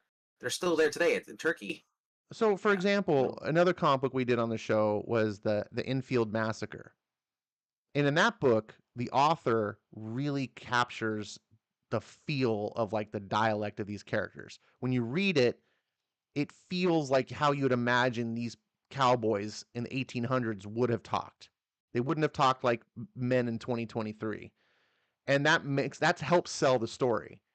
That's all I'm saying. Like, I want Conan to sound like he's talking in this world. It may not honestly, I would be more with Robert Kirkman running him and having he just says Crom and then he fights. Sure. Yeah, like that's a good example. The movie, right? The original movie. Yeah. Like he didn't say much. You had Mako doing the narration of the whole entire book. Would be great. Yeah. But so Zach would hate it then. I'm not going to trash the book. It doesn't do anything offensive. It just doesn't excel. So it's just that there. And the art is really good. I think if you're a Conan fan, you just want to see Conan kicking ass, you're going to get that. Well, wait till next issue. You find out that the patriarchy is the real villain. There isn't any of that. That's what I'm glad for. Like, there's no, There's no That's one true. talking like the girl doesn't come across as all like smug like you're patriot. Yeah, you don't get any of that. And If you want I'm more, happy for you that. want more. So the Conan you're talking about, I would go see read the Cimmerian. That's a blaze. Yeah, well, the That, Sumerian I are forget what it's actually called. Yeah. the Robert E. Howard books Yes, adapted to the but comic. So you're not getting yes, like Jim Zub no, making up his own story. You're getting Robert E. no, Howard's no. I'm saying actual stories. if you want stuff like that, that's where you need to go as a blaze, Yeah, adapting I need it to into check those actual out. anime. I'm gonna check those out. Uh, That's a Yeah, good point. I full see fledged those every now and then. Those do look interesting. nudity in the book. I was like, oh, hello. it's, Well, we know why RDV is picking these up now. you want to buy my book? It's a little sticky. Oh, God. Then you make a comment, I'm gonna make a comment back to you. That's fair. That's fair. All right, so that was Conan. I think we all kind of got our thoughts out on that book. Here's some I of the want to go watch various the Conan. covers. I want to watch the Conan cartoon. This is my favorite cover. Archie. Yeah, This is Yep. how I think of dude. Conan. The one before is actually the one I like. It's like a Donnie. It's like a Donnie James Dio, Ronnie This James one? Dio. Yep, He I looks love too that. like he looks too much like a Native American in this. I don't care. I'm looking at the freaking lion, dude. Well, like yeah, Lions, the lion tigers, and looks Conans. Oh my. lions, tigers, and Conan's. Oh my, that's right. That would be an awesome like cover if it said that. You know, like the whole Marvel balloon on it, like lions, tigers, and Conan. Oh my.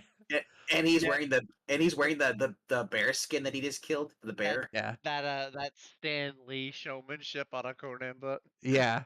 That's Conan, as you've never seen him before. yeah. But I As like a this. woman. Roberto de la Torre is the artist here. Yeah. I feel Yes. like he's got a really classic style. What was it like? Is it with Buscema? He did Conan for a while too. There's He was Sal Buscema, maybe? he Or was John uh, Buscema? there was I think it was Sal and Sal. there was two Bucemas. I can't remember. Sal, I did. I don't know. If I'm not sure on Conan, but I know on the Tarzan it was Sal. Yeah. But So I the just Lion's African like that American. the book had like sometimes I like when I was seeing the Marvel stuff or like even worse is some of the Dynamite like Red Sonja stuff like some of the artist choices they put on these books. I'm like, what are you doing? Like this is you know your fan base isn't wanting to see this. You know so Thank you, Hydra Mephisto. I Your my comics online. Mephisto.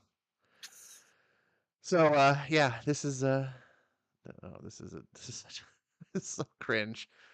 Let's get into the other feature comic. It's Reggie. Yeah. Plot Holes, a book that came out like a year and a half ago, maybe 2 years ago. About a year and a Something half like ago, I that, yeah. think. It came out. It was originally kickstarted. Sean Gordon Mhm. Murphy. Everyone knows who he is. Should if Oh, you um yeah. Because I remember this came out right when the economy went to shit. Biden took over. and yeah, it did. You're right because I couldn't afford to get the full. I just kickstarted the digital only I copy, remember so I paid $10 I, and got the digital. I remember Um, seeing this being advertised, and I was like, I didn't know who Sean Gordon Murphy really was. You know, I didn't really. I think I read City of Demons, and I saw the art in there. But I was like, I didn't know anything else about it. I was like, in Kickstarter, it's like, I don't know. It's like a $30 book. You know, sometimes those are expensive. And Yeah. then I can't see the interior art, and the art is the art sample who she shows, which I believe is in the back of the first issue. They show you like the original sketch art. It wasn't that great. It didn't appeal to me. But Really? after reading Batman: The White Knight and stuff, Oh. I feel like his art got better. So then Hmm. so now I like it. So For me, I don't need an art sample. You just tell me it's Sean Gordon Murphy. He's one of my favorite artists. You know, it's just like okay, like I know him already, so I didn't need an that's art sample. yeah. He's the That reason. He's the primary reason I got back into comics. I was just really became enthusiastic about his work with White Knight. I, Uh, actually like the guy who got me back into comics was Josh Williamson on Flash. okay. Yeah. Um, And Josh Williams is not my go-to for writers, but like the there's artist, something he's about Sean Murphy that just captured me, and it might have been just because I had been out of comics for so long, and so I was coming back into Yeah. comics. But the fact that he's a writer and an artist And a Gen X. really intrigued me. He kind of had a similar career arc as Frank Miller, which you guys know is like my favorite comic creator. Obviously, Never heard of that before. his writing style and his art style is drastically different. But just like Frank Miller started off as an artist, really hot artist, and then decided, hey, I Who's want to Frank try Miller? writing, and became even probably more famous for his writing than his art, and did it on Batman, just like Frank Miller. Like, so I was super excited about this. I've just decided I was gonna anything Sean Murphy did, I was gonna follow. The whole plot holes. The premise of this book is this is a squad of characters that exist in fiction only, like they're book characters, and they exist. It's hard to describe this. They what they do is every book is actually like its own fantasy world that's as real as our world, and the characters in those worlds, it's like their universe. And so these characters are characters that are like trying to save these different worlds. And what I mean by that is if a book Right. if a book is created but it doesn't get published, then the world dies. And that means everyone in the world dies.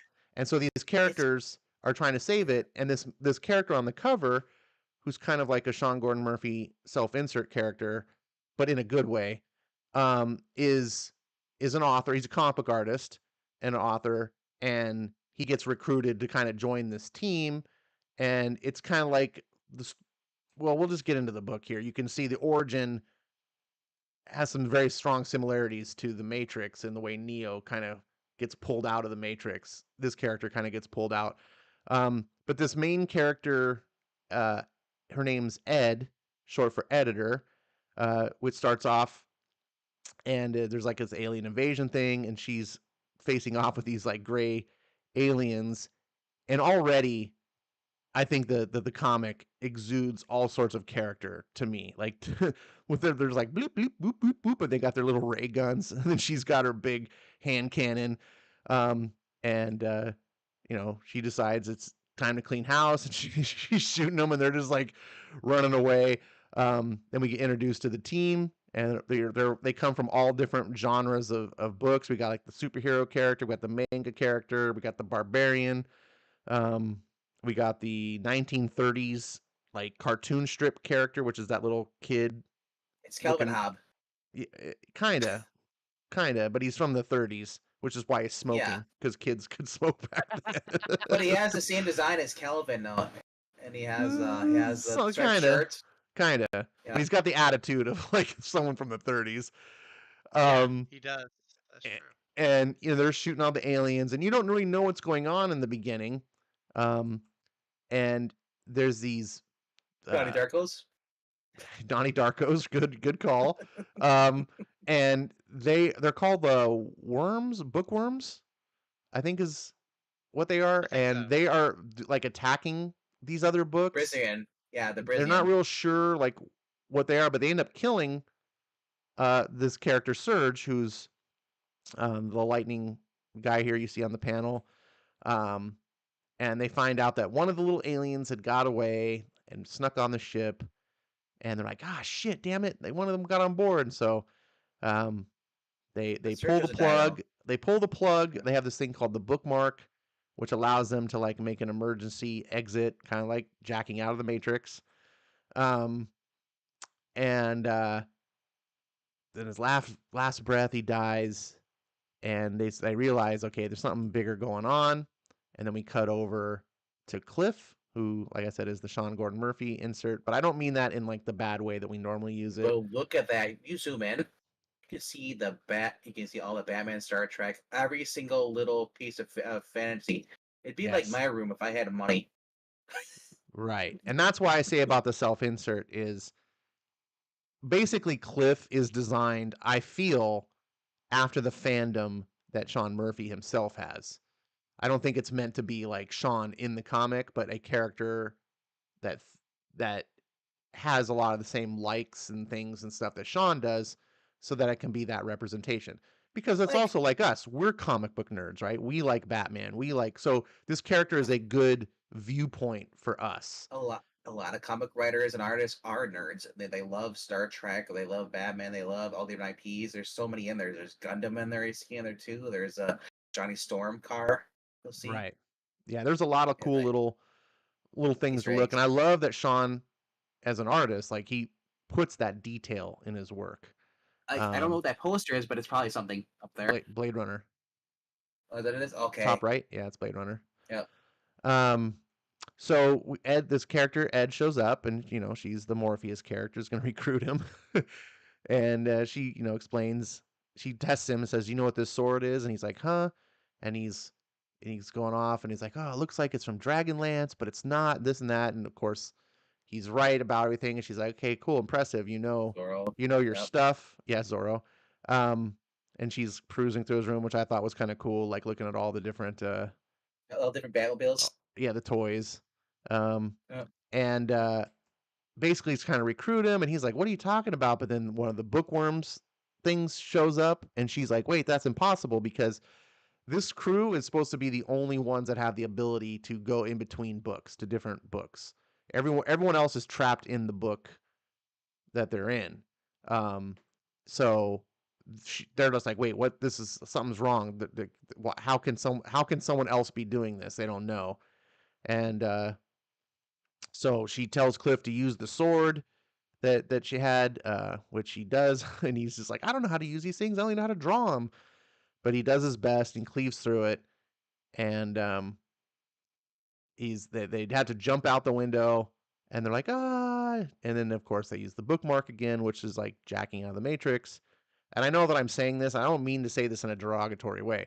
I'm a massive fan of the Matrix, and I don't think this is like a ripoff, but it is very similar, and based on the nature of this book, that it's kind of referencing various fandoms of things, it might be intentional. It does it in a good way.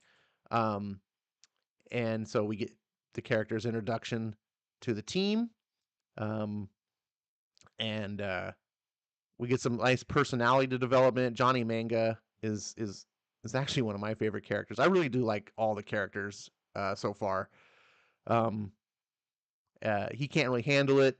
He gets sick to his stomach and pukes and passes out. And then the Ed, who's like the lead, is speculating with one of the characters, Johnny Manga, about like these worms, like how can they be going? We don't know. And so we cut over into another book, which looks like, I don't know, some Native American. I don't know if this is some sort of Western book or whatever. We see Jesse James. Yeah. yeah, and we see the worm coming in and attacking, and we see cut over into the, I don't want to say the real world. It's obviously some sort of outside world where the editor is, and she notices her books are sparking. Well, Something's it's going actually on. Go ahead. I was gonna say they're not in the real world whatsoever. They're inside the actual editing program. They're on the website. That's right. It's the editing program, but it's Yeah. outside of the book worlds. They're not in a. Yes. They're Yeah. like they explain what the whole thing is a website, and it has all these books they have to basically save. And if they get all deleted, then the website will be taken, the editing program will be taken down, and they're all gone. Yeah. Yeah, it's a software program. But all Yeah. the books are digital. It's like Amazon. How Amazon's It's like Kindle. digitizing all the books. Comixology. And right, so digitizing all the books, but yeah, and so the books get deleted. It's like I said, a lot of this is difficult to explain, but when you read the book, it's very clear. It's not convoluted or hard Very to immersed. understand. Yeah. So Johnny Manga here is telling Cliff kind of his origin story. He's from a book called Robo Blades, I guess. And he talks about it. It's like and Cliff's like, "Is it like Gundam?" He's like, "Better than Gundam, because our mecha were powered by samurais driving JDM drift cars." And I was like, "Oh, that's." It was a very complicated riff off Well, of Gundam. like, was the Yeah. car inside? He parked the car inside the actual robot, and then he just drives it while it's It's inside the just car. it's I just think so that was ludicrous. yeah. Like I couldn't help but just laugh. I'm like, is this Turbo Rangers? Power Rangers Turbo. It's no, it's like Gundam, but with powered by samurais driving JDM drift cars. Like it just sums it up Oh, perfect. I never. You said the spirit of my master, or he said something about drifting. Yeah. He's like, I try to, yeah. So Yeah, the ancient and this art of drifting. Love it. they tried to stop me, but Otomo had trained me in too well in the ancient art of drifting. um, Like, he's as I my neared the future. Robo Blade, I felt the samurai spirit of my master inside me. This is for you, Master Otomo. And It's like this if is a Gundam, if they realize that the cars were actually, back in the day, so many years ahead of them. So like drifting, they like Tokyo Drift. right. And this is just Sean Murphy at his best. Sean Murphy, first, I don't think there's anyone in the business that does cars better than Sean. Um, He's but he does robots pretty well too. And I love.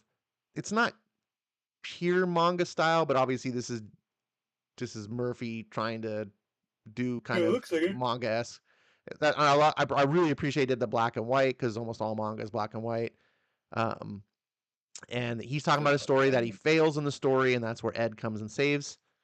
Because the thing is, the books that they operate in are books. They're not the mainstream books. They're the books that no one's ever heard of because they don't get published. Their job is to go in and fix the books and get them published.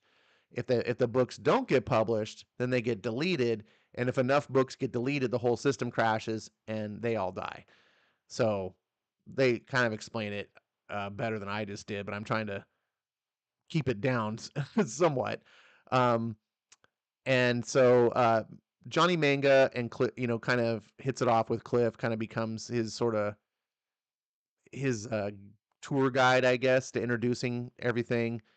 Um, And he's like, "Hey, you a car guy?" And he's like, "No, not really." But he's like, "But you do know what a DeLorean is." And so this is like a nice little Easter egg because if you're a geek like us, you should know what a DeLorean is too. It's like, oh yeah, as long as you keep it under 88.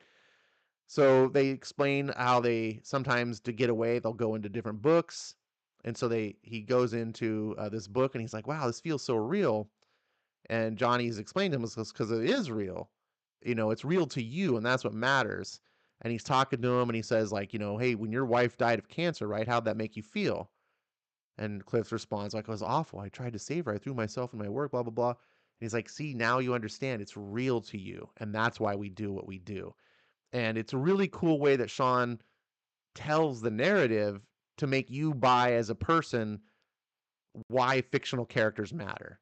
Because it's just a different universe, it's just a different world, and it seems like fiction to us, but that's because it's us. Just like from his perspective, the different worlds that they go in seem like fiction to them. And I thought it was communicated really well that I got it. Um, they end up coming back and just in time where Ed's like, we found a worm, and like they lost the entire bookshelf, and now they're down to 5%. And if it gets down to zero, they crash. It's all over.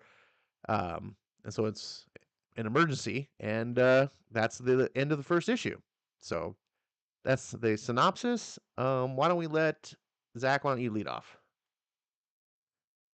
Hey, well now I had been wanting to read this for a while. I was, I knew when it was crowdfunding, and I was really interested in it, but didn't have the funds at the time. So I was really glad when I heard that they were like re-releasing this or reprinting this for retail. Uh, I have become a big fan of Sean Gordon Murphy's art. Reading through his Batman books. There's some that I haven't read yet. Like I know there's like what the City of Demons. I haven't read that one yet. I kind of want to, but yeah, I really enjoy this. I like the premise. You have all these characters from books that never got published, and they kind of make their own task force. I like the uniqueness of all the characters. Each one of them talks different. They have like their own different styles. Um, and then Johnny Manga, yeah, you were talking about how his flashbacks or his origin story was in black and white. I appreciated that. I read a lot of manga, and most of it, like you said, most of it is black and white. But I like that little homage. I did notice a tiny tweak in the art. I didn't know if that was just. I guess that Sean Gordon Murphy trying to make it more manga esque. But Mm-hmm. That was really cool. I don't know. I don't think he colors his own work. No. Do you know if this is him? Okay, this is somebody else coloring. Okay, the He's got a coloring guy he I do always works with, the same guy. I forget his name, but I'll look it I up while do like I do like the coloring. I like the bright different colors like the tiger being blue, and I like I do like that a lot. I like brighter colored books and a lot more variety of colors versus like Oh, Batman where everything's all like dark and brooding and everything. I it's like to have a lot more color. so I've proofread it. Oh, nice. Yeah, that would make Um, sense. Matt Hollingsworth is his no, normal colorist. Hol- This book, Hollingsworth. Okay, I knew that name. Okay, this is the full trade, so I don't know how it, who did what, but the entire book trade was colored Matt Hollingsworth and Dave Stewart, so they probably shared the duties. Um, gotcha. Duties. But yeah, I enjoyed this first issue. Uh, I wish we had kind of gotten, and I'm sure we will as the issues go on. But I wish we had kind of gotten a little more information on like Surge, because we know that Cliff's character, I guess he gets brought in to replace Surge. But I wish we had kind of gotten to know a little bit more about him. Maybe so his death has a little bit more meaning, unless he comes back later on in the story. But yeah, we get a lot of Johnny manga in this. We get a little bit to know a little bit about Ed and a little bit about a few of the other characters. But I guess as the story goes on, we'll learn more. I But yeah, guess that overall, I enjoyed it. I love team books and groups and found family books, especially. So I feel like this is gonna fit that little niche perfectly. I wonder because this is Whatnot Publishing. The book that I've been reading before this was Blake Northcott, who is no brainer that she's worked with him on Batman. Hmm. I wonder if she was the one to talk to me into releasing his book in the Whatstop, or they just happened to just be picked up at the same time.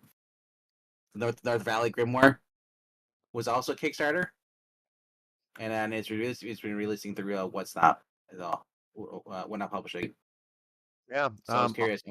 I'm sure. Yeah, Yeah, they seem to associate in the same circles, so there's probably some networking going on there, where Probably.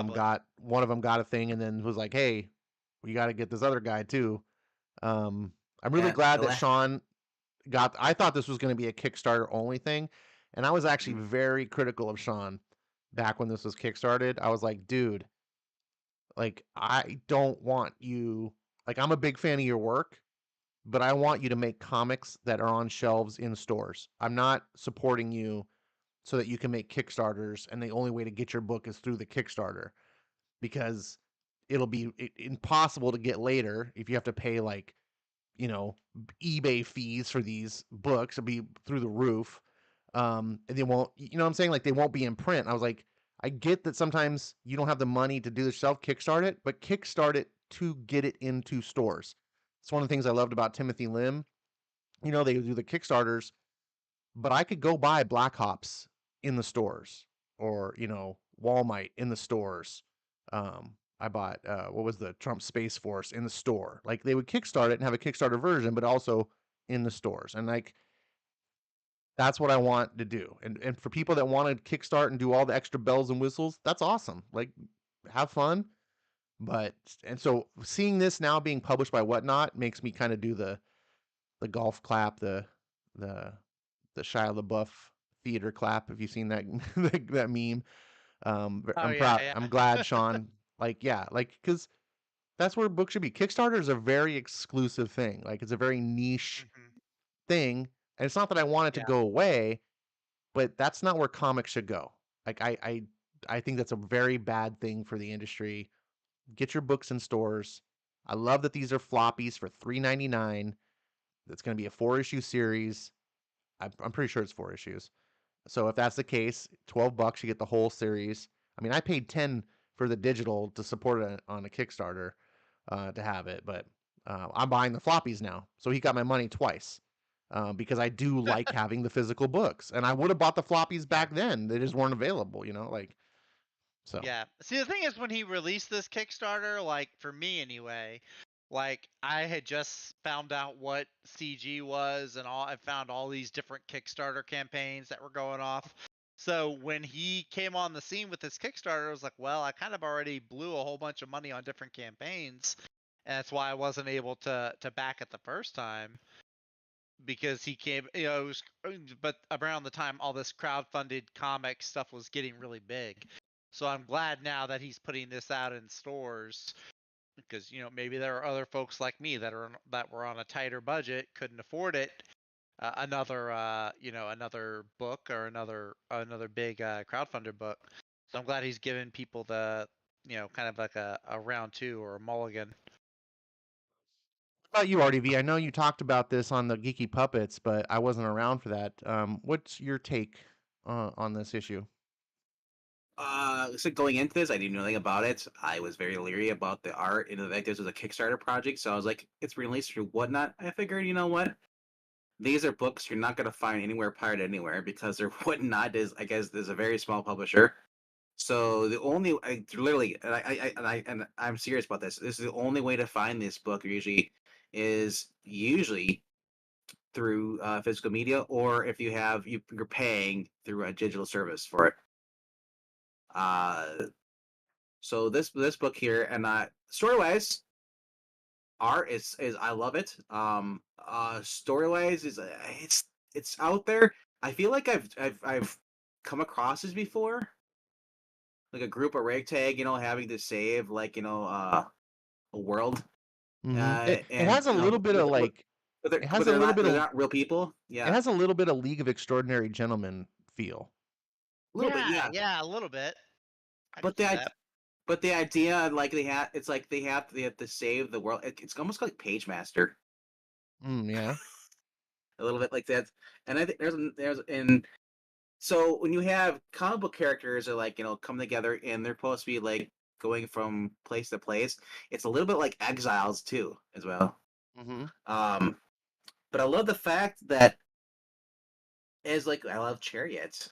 We're getting a callback to a lot of these older '80s nostalgia reference, and it's Sean Gordon Murphy. Knowing him, if you read the White Knight and all that stuff, you see that especially as a Batman White Knight, the very first run, really shows you every single freaking Batmobile car, and it's just like you can tell right there that guy has a passion for this. So Mm-hmm. when it comes to this, you're getting nostalgia because they're going from book to book to book. The Magic Order, remember? They would put people inside books. Yep. So I love this, and then on the fact that you got this parasite, which basically is it's basically the web to the editor. It's bugged. There's worms in it, and now they're basically trying to stop it from happening. I love the different personalities. When I saw Johnny Manga, I was like, I got a little bit of flashback horror memories of Drawn Together with Mm-hmm. with the elf. But I mean, the art is good. The right there, the manga part right there, that really looks like most mangas I've read today. It's just that you're reading from left to right instead of right to left. That's true. They should have done that to where he has to read the origin from left to from That right would to have been left. hard to Like pull off. that would have been like, by the way, folks, for the next 2 pages, restart on the right side and move Well, over. you can. They show you in mangas, and it says like start right here, and they tell Yeah, you, and if you they show the numbers 1, 2, 3, 4. yeah, when you open it from the traditional Western front, Well, quote no, unquote. just Yeah, on the page up here, this first page, you could have it right. Yeah, they would have Decide had to to read put it. like you arrows could. and Yeah, stuff to like show yeah, you because you were already reading left to right. To have to right. switch in the middle of the book would be weird. Yeah, that would have been tricky to pull off. Yeah. Hey, it's better than Grant Morrison giving me the backwards text and Green Lantern. Oh, that's horrible. But I like seeing Sean's art in black and white. It really shows I, off his line work. Yeah, I yeah. just can I just want Sean drawing some more. Can he work on some manga? Let me do a manga.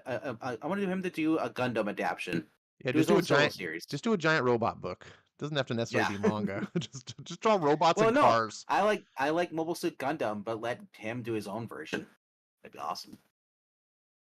Sure. Or just do like a one shot, like do an origin of like this, like do this, do Johnny Manga's story. Well, Like tell me, do that, I would read this. I would totally read or this. or just let Sean Murphy do the Batman mangas. Mm, No, he's already doing White Knight. I know, but we got Deadpool manga, we got Superman manga, we got Batman manga. But the thing is, those are done by actual manga authors and Yeah, manga but writers. I want to keep it in with John Gordon Murphy style, saying I love to see him just tackle a manga. Literally just going from right to left. It'd be awesome. Yeah, no, I don't want to read right to left. I hate that. I so hate that.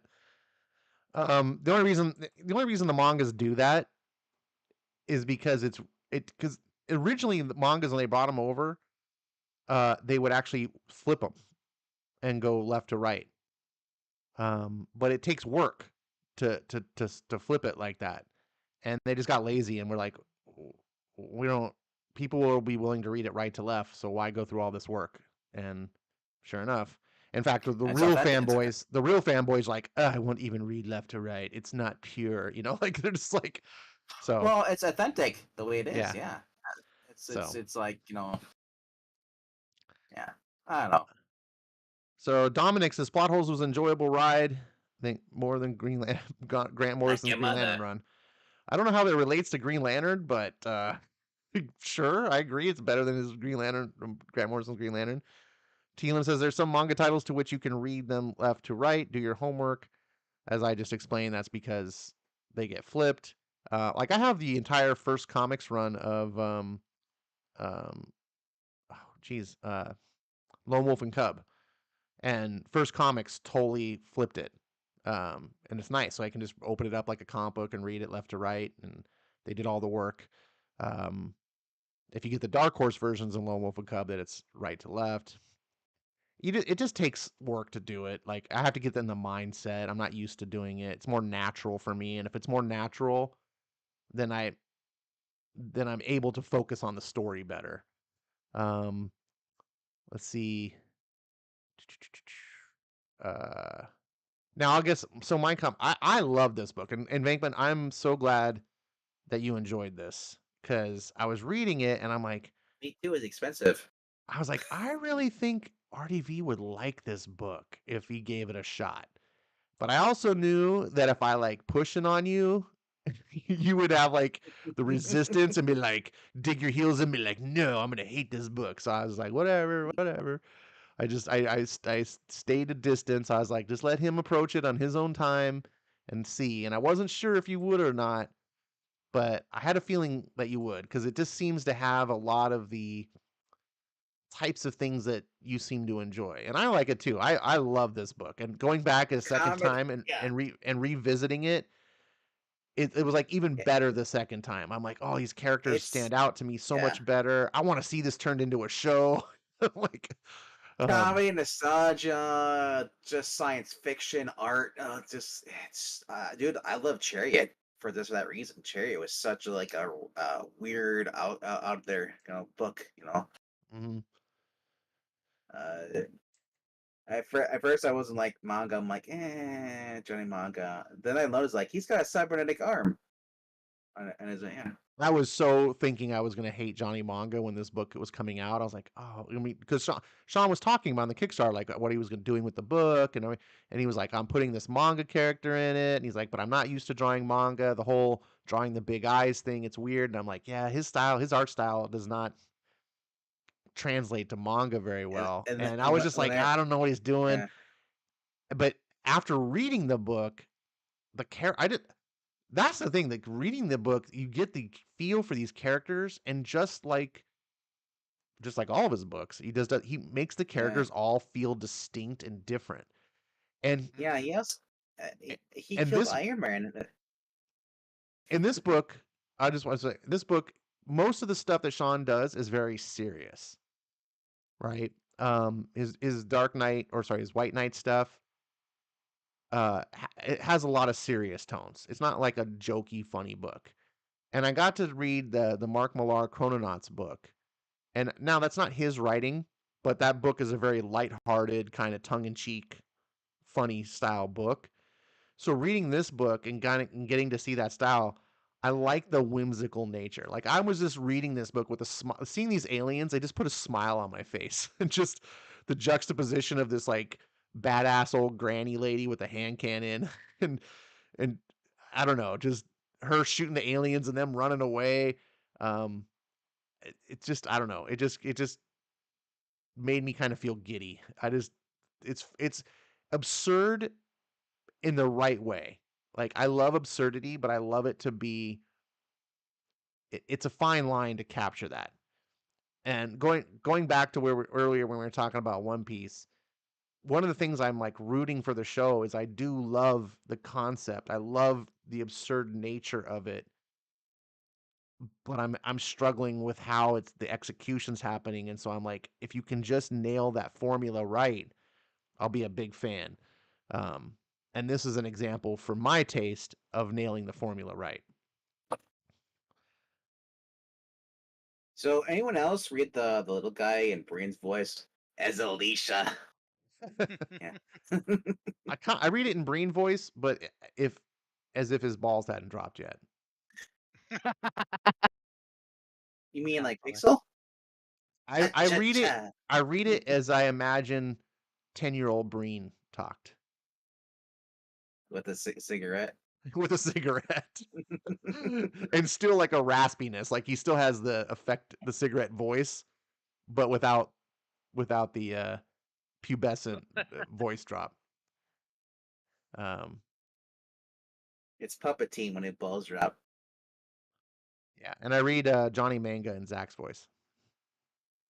Yeah, I'll allow that. Wow, he must be really annoying then. Wow. That's not annoying. Well, I wouldn't say that, but I mean, he's got crazy hot takes, but he's not annoying. We love Zach. yeah, this is cool. I'm glad I was finally able to read this. Really glad that this came out for re-release in the stores. Yeah, I'm really glad that it's gonna get an audience that it didn't get to reach the first time. Mm-hmm. I'm really enjoying this comic book again. This is just fun. If you like comics to be fun, but not stupid like loopy nonsense, like it still has like a story. It's still, um, it's well plotted. Um, I think this will be a book that you guys will enjoy. This this is this is right up there with one of my favorite books, like currently coming out. Even though for me it's like a reprint, I'm gonna treat it as new because it's never been on comic book shelves until this past Wednesday. So, any final thoughts about this? Are you guys gonna keep buying it? Are you in it Oh to heck win it? yeah, yeah, yeah. No, I'm gonna.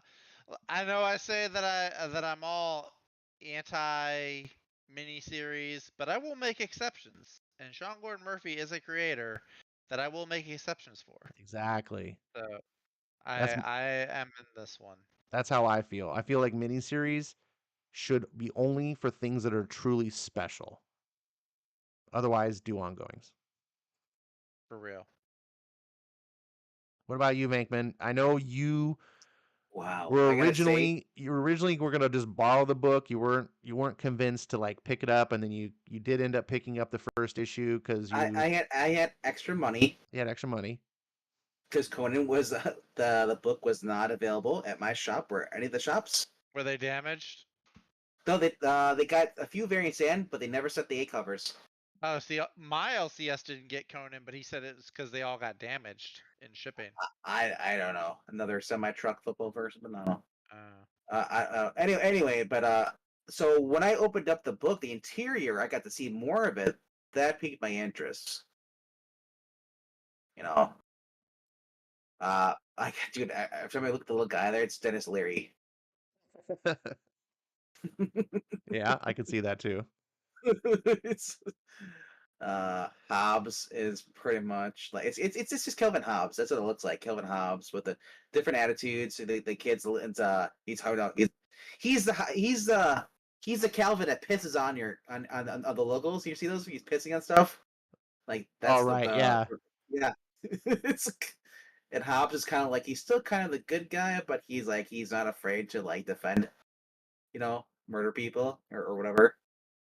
Like, and then you got like this other guy. He's kind of like the main guy. I forgot what his name is, but Cliff? he's with Cliff. Is kind of like Neo, but he's also kind of like Terry McGinnis in a way, Yeah. learning the ropes and like, oh shit. Yeah, I mean, And when then I you was got this doing other the girl. references to Yeah, the yeah. Matrix, it's not an exact like one for one No, no, no, rip no, no, off, no, no. So, but so then you got the other girl over here on the left. You see it on the branch there. It kind of looks like a Wonder Woman kind of. Or if you know, if he John Gordon Murphy drew Wonder Woman, that's Wonder Woman. No, but yeah, I mean, Johnny Manga, he's alright. But I mean, like, and then I get with the whole lady editor. I kept thinking like that's the lady from the movie Red. But so speaking of overall, Calvin and Hobbes, there's a cool, for those of you that might be interested, there's a Calvin and Hobbes homage cover, the featuring really, the characters that you're comparing to. So clearly, you're not the only one that sees the reference. I think it was actually. I think it's supposed to be a nod to Kelvin Hobbes. Actually, I honestly think it is supposed to be. Probably it could be. Well, I mean, you saw But he can't. the cover, right? Well, I saw the cover. Oh no! Oh wait, for this one? No, the Calvin and Hobbes homage Oh, cover. the Walt Simonson one. no, it's not Walt Simonson, but it is a variant cover. Cover. You talking about issue 2? I haven't looked at anything in issue 2. No, no, it's a variant for issue 1. I don't think it's the Calvin and Hobbes. It might be Scotty Young, but it's a variant. It's supposed to look like That Calvin and that Hobbes. one That I is did not a get. the most famous Calvin and Hobbes image of Calvin going off with Hobbes on the wagon. Obviously, these characters, the plot hole characters, but Oh, I don't remember that at all. Yeah. Because you were too busy looking at the Walt Simonson one. No, no, no, no. I've never seen that cover up going on. I've only seen the little the 3-panel strip and comic strips. I've never seen the wagon part. Okay, right there. Okay. that's not the one. Uh, There's lots of ones with them wagons. I'm just trying to find it. If you've seen it, you'll go, oh yeah, it's like the cover to the main. right there. Oh, No, that's again. There's lots of ones where they're on stuff. I'm trying to find. Um,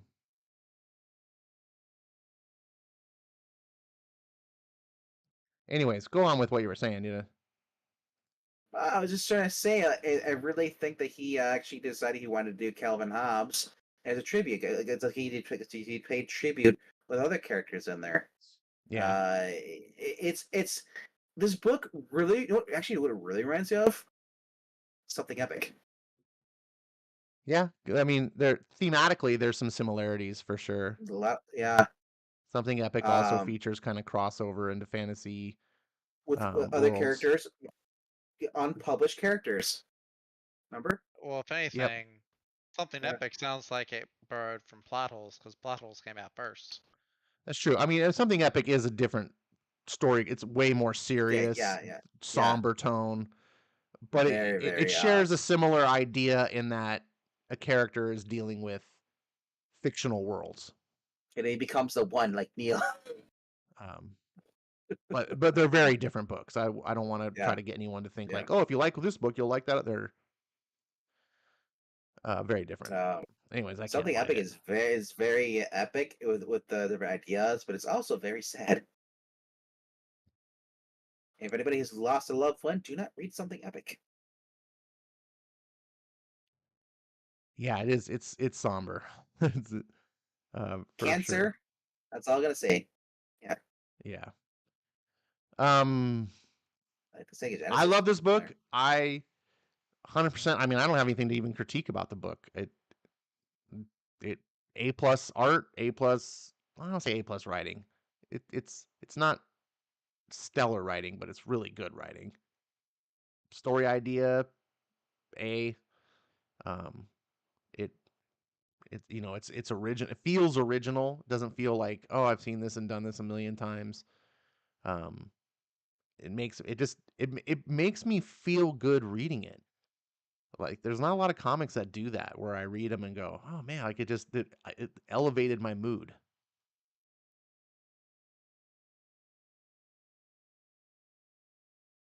Dominic says, I We read need to Johnny read more. Manga with Johnny Young Bosch's voice and Calvin and Hobbes inspired character with Tara Strong's voice. I don't know who Johnny Young Bosch is. I Yeah, remember no owning idea Calvin either. and Yeah. Hobbes' book as a kid. Something epic told a better story than Crossover by Donny Cates. Yeah, Crossover Who's seems to talking about be. Donny Cates, man? What are you talking about? You just give random books, bro. Well, Crossover was another big type No, of but I'm thing saying like it's that. like it's the second guy who's brought up something that we're not talking about. He brings it compared to something else. Wasn't it something epic, Donny Kids?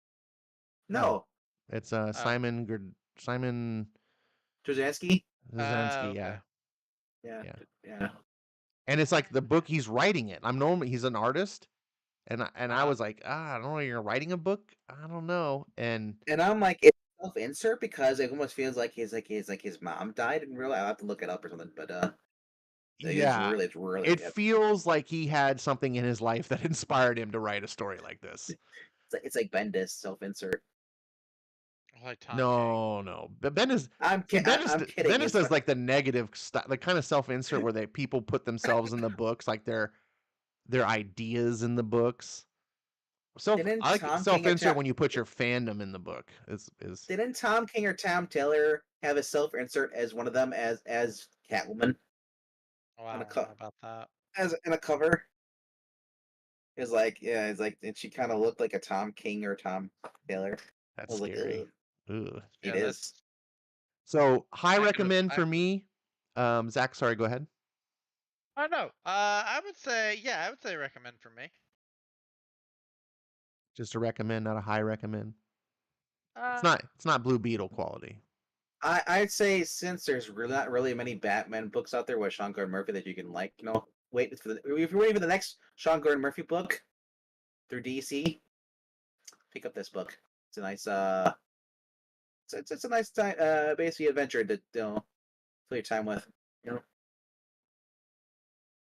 I do right there, Batman 37. I dropped that. I'm not getting that anymore.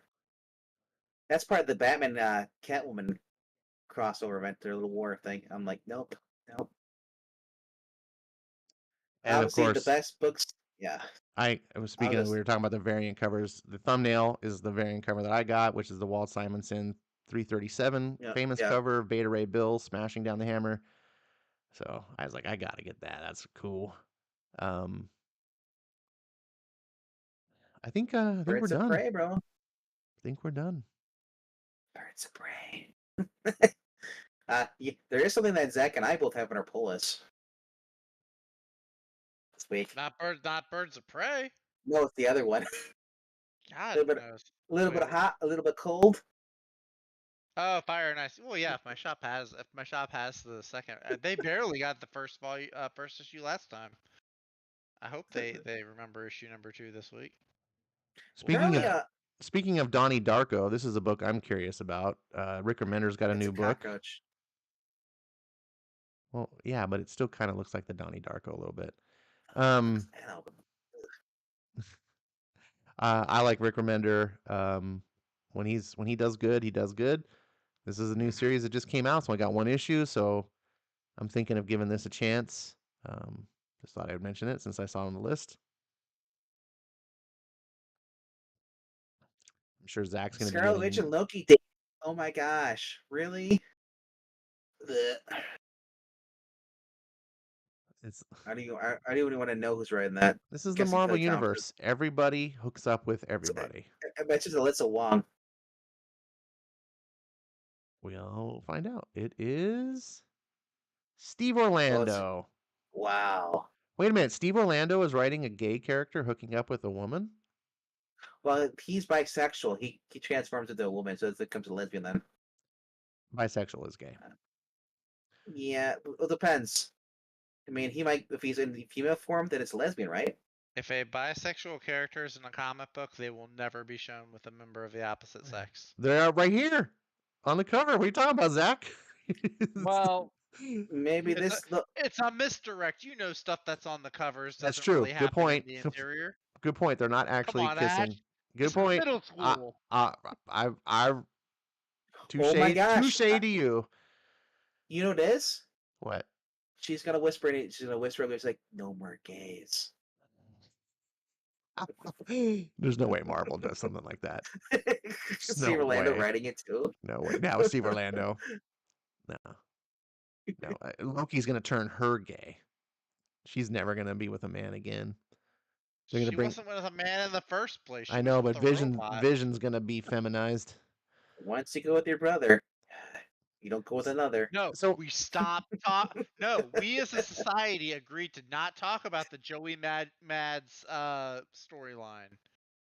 Stop breaking the rule there. so there's I don't believe that nothing he. coming out on the 6th that's on my pull I, list. So I have I don't. nothing to I don't. recommend. Yeah, I don't believe that Heat Seeker's coming out tomorrow. I think that's a fluke. Because the other one just came out like it wasn't too long ago. Could So be. maybe it is. I don't know. But I would say Godzilla. There be dragons. Yeah, that one. There be dragons. That one's pretty sweet. If you like Pirates of the Caribbean, crossing over with Godzilla. Yeah, that's a good one to look at. There you go. Yeah, and other monsters. Yeah, Monster Island. Barnstormers is coming out tomorrow too. That Scott Snyder book. I think it was like a Comixology exclusive first. Yeah, that was what wasn't that a guy and a girl get together? Like Yeah, it's kind of like a Bonnie and Clyde thing, but with airplanes. She's fleeing a marriage, a Yeah. forced marriage. Yeah. And then go ahead. That was an entertaining read. I enjoyed it. Yeah, I read it online. It's okay book. But it's Tula Latoy or Lotte, yeah. Latte. I don't know. Latte. But Sheena, Queen of the Jungle, Volume 2 is very propitious. And I believe you know who is editing it. That's right. I'll give you a hint. He's been on Mad Men Bucks. Is that our friend Joe? Our friend Joe is editing this. Oh, is he? Nice. Yeah.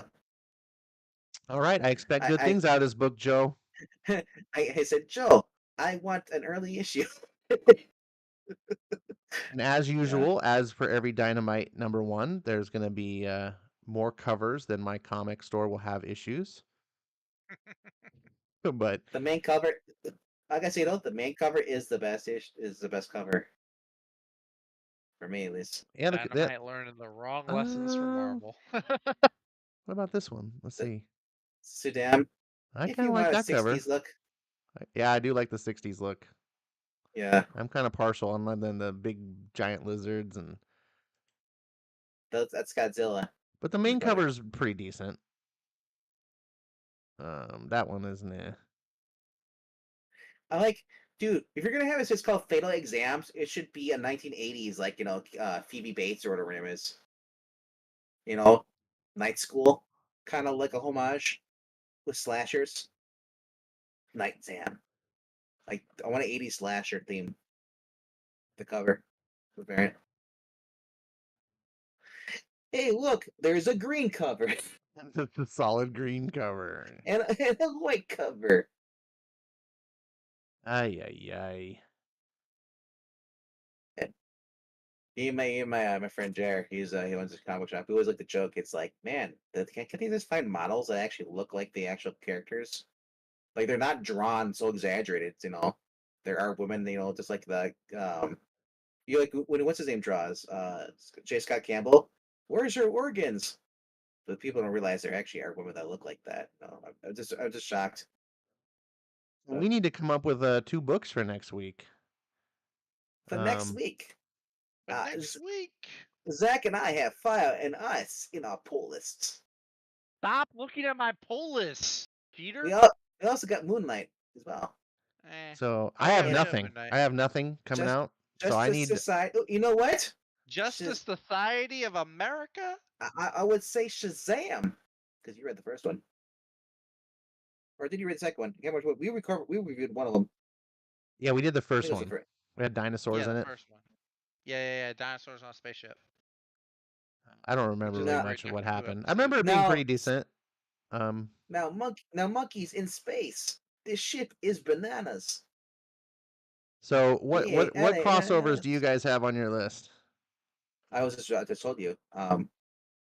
Justice Society, Shazam, Fire and Ice, Moon Knight. Wait, when you say Fire and Ice, are you talking about the Barbarian, like the No, he's movie talking that? about this nonsense. Yeah. Oh yeah, the DC. Yeah, okay. I just wanted to make sure because Fire and Ice. That's on my pull list too. I'm not expecting great things from No, a movie no. like Fire and Ice. I just want to see how bad it is. Dude, It's this is got the gonna be Dodsons. 100%. I'm gonna preview it tomorrow. Look at that Dodson cover though. This is gonna be 100% woke Or feminist nonsense. It's Like I it's it's said, from the, I'm it's from gonna. the creator of Moon Girl and Devil Dinosaur. Yeah, but you could remember we could bring back sour grapes or sour cape. Sorry. Good, but the point of this show is to be enthusiastic about books. No, I want that Kevin McGuire cover down there though. Right there, the white one, I want bottom the left. no, I want the cover. Where's it at? I'm trying to pull it up on my phone. That There's looks. There's a I'll- cover. I think it's the Dot. Actually, the Kevin McGuire one is nice. I do like that one. Maybe it's for issue 2. The Dodsons did a cover. Oh no, But- it's number 3 where they're giving Jimmy look, Olsen a but haircut. look at the cover layout though. But I love that though. Like it tells you what's coming up next. And yeah. Stacked. I like the Nakayama cover here. That's a good cover. This is probably what I would get, especially since the other one's incentive cover. It's gonna be $25 at my store. There's no way I would pay Yeah. $25 for this book. I know. Bet, yeah, probably. They're all kind of good covers though. I'm Yeah, glad they're that you very two. nice. Actually, the main cover's not bad. No, I just it's not the I just looking at the creative team. This I know. this is gonna be just hot garbage. So I'm glad you guys are buying it, so I don't have to. And you know what? Maybe someone will prove me wrong. I just don't expect this book is gonna do it.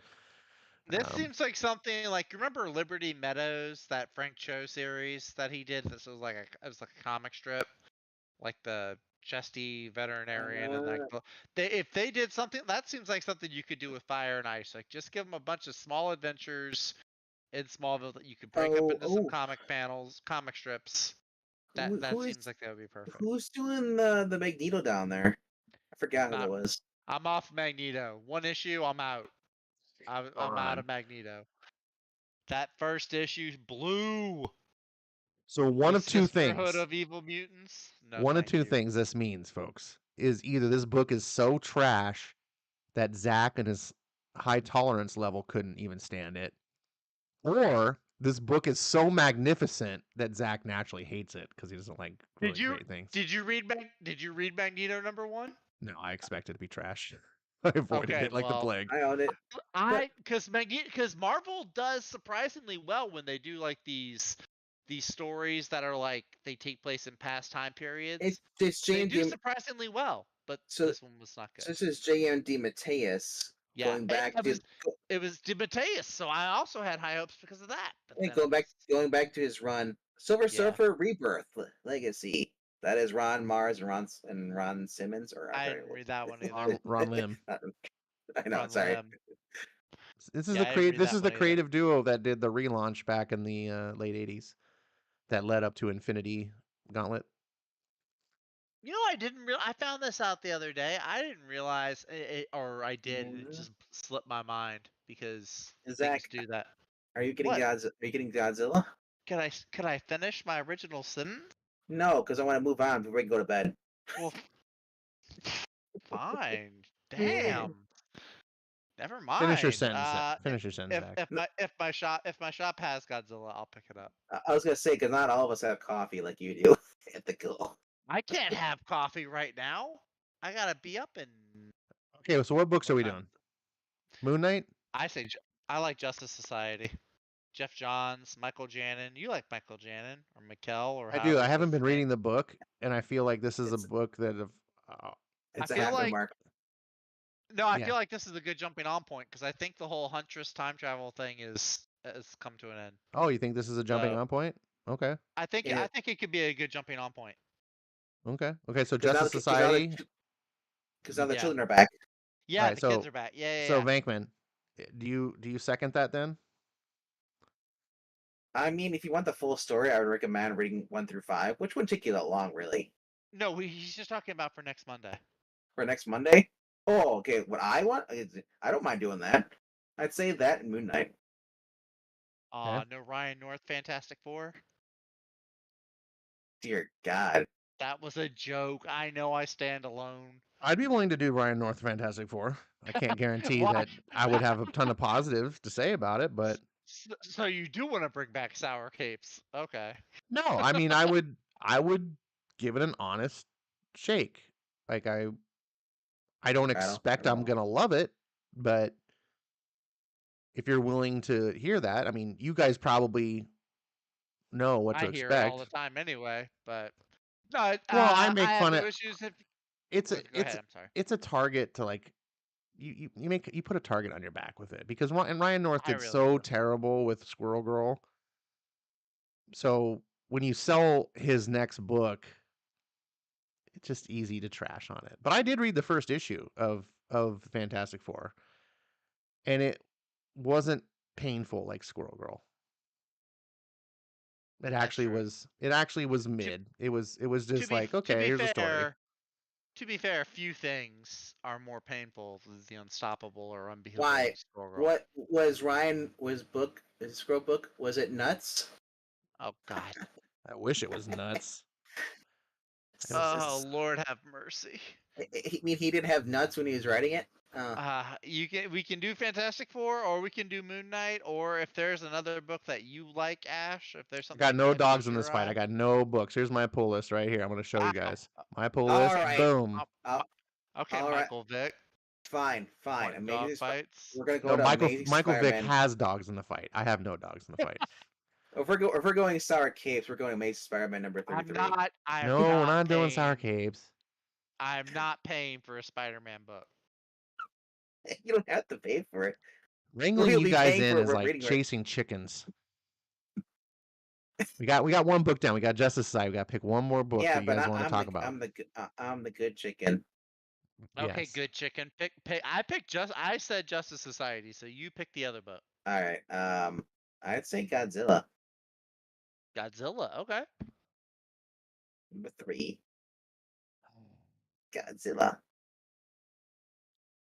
And then if you really want to, we can find it. I can borrow you the first 2 issues. We catch up. Well, I think Ash likes to sometimes try them cold and just see how the issue. I know, but I know that you don't. You like reheating it. You don't know that. I like to. I want to try it cold, but not when it's only like 3 issues in. Like that. It's one thing to jump on Moon Knight. It's like, oh, it's 27 issues. Like I should be able to just jump in on this book. But it's like 3 issues. It's like might as well read the first 2. I've learned that ever since the 2000s, you can't really jump in the middle books. Well, then tough. It's going to get a bad review from me then. But that's not entirely true because I did the World's Finest book. We did with issue 17. I jumped in and I gave it a positive review. I don't know. I've had this conversation with Angleton. I cannot jump into the middle book because I get irritated because I don't know what's going on, so I have to go back and read the beginning. That's how it's always been in comics. Yeah, that's true. Yeah. You just deal with it and you eventually figure it out. Like it's nowadays everyone's so entitled. It's like you are the reason Marvel keeps relaunching and giving us new number ones. No, hold on. I go back to the beginning of that creative team. You know. But these days, even a number one isn't a true number one. They like Daredevil, right? They canceled Daredevil, relaunched it. That number one wasn't a number one. That was like issue 36 or whatever. They just put a 1 on it. She-Hulk is back at number 1 again. So She-Hulk is doing it again. Right, but you think you can jump in. You're really jumping in on the middle because they don't restart the story. They don't tell you an origin. Nope. They just continue off of what the last issue was, and it's issue number 1. They just make it number 1 to appeal to new readers. That number 1, that's from the beginning. Never mind that there's a whole arc or whole run before this. Hey Zach. What? That Shazam 3 looks very appealing. Oh my god. I'm so upset that I didn't think of that first. That's because you're monkeying around. Oh my god. What is happening right now? Why have my joke powers left me? My joke powers At least I think they come. I get the Zach jokes when I get tired. You know, if we were those characters on that Shazam cover, we would be reading Gorilla, Here There Be Monsters. One day we're gonna figure out what the second book is. Stay tuned, folks. I like Godzilla. I like Moon Knight. I like I said, I recommend yeah, just a sighting Godzilla. All right. Godzilla better Ash- freaking be good. That's all I Ash, gotta who say. says he doesn't have a dog in the fight, all of a sudden wants to have a dog in the fight. Well, no, because I'm gonna read 3 issues of it to review one, and if it's not very good, It's Frank Thierry writing it. yeah, like Do I you just like did. I Frank? just read 2 issues of Conan that were like, you know. Okay. So hopefully Godzilla's better than Conan for me. Although Conan did have good art, I would keep reminding people of that. That's true. You got good art. And I think the Godzilla book has had good art so far. So Frank Thierry. you'll Yeah, understand that. it's got good art, and it's Frank Thierry writing it. You keep saying that. What has Frank Thierry written? Go look at his stuff at Marvel. He's I believe in the early 2000s. He was working on. I think he He did wrote on. Godzilla. That's all you need to know.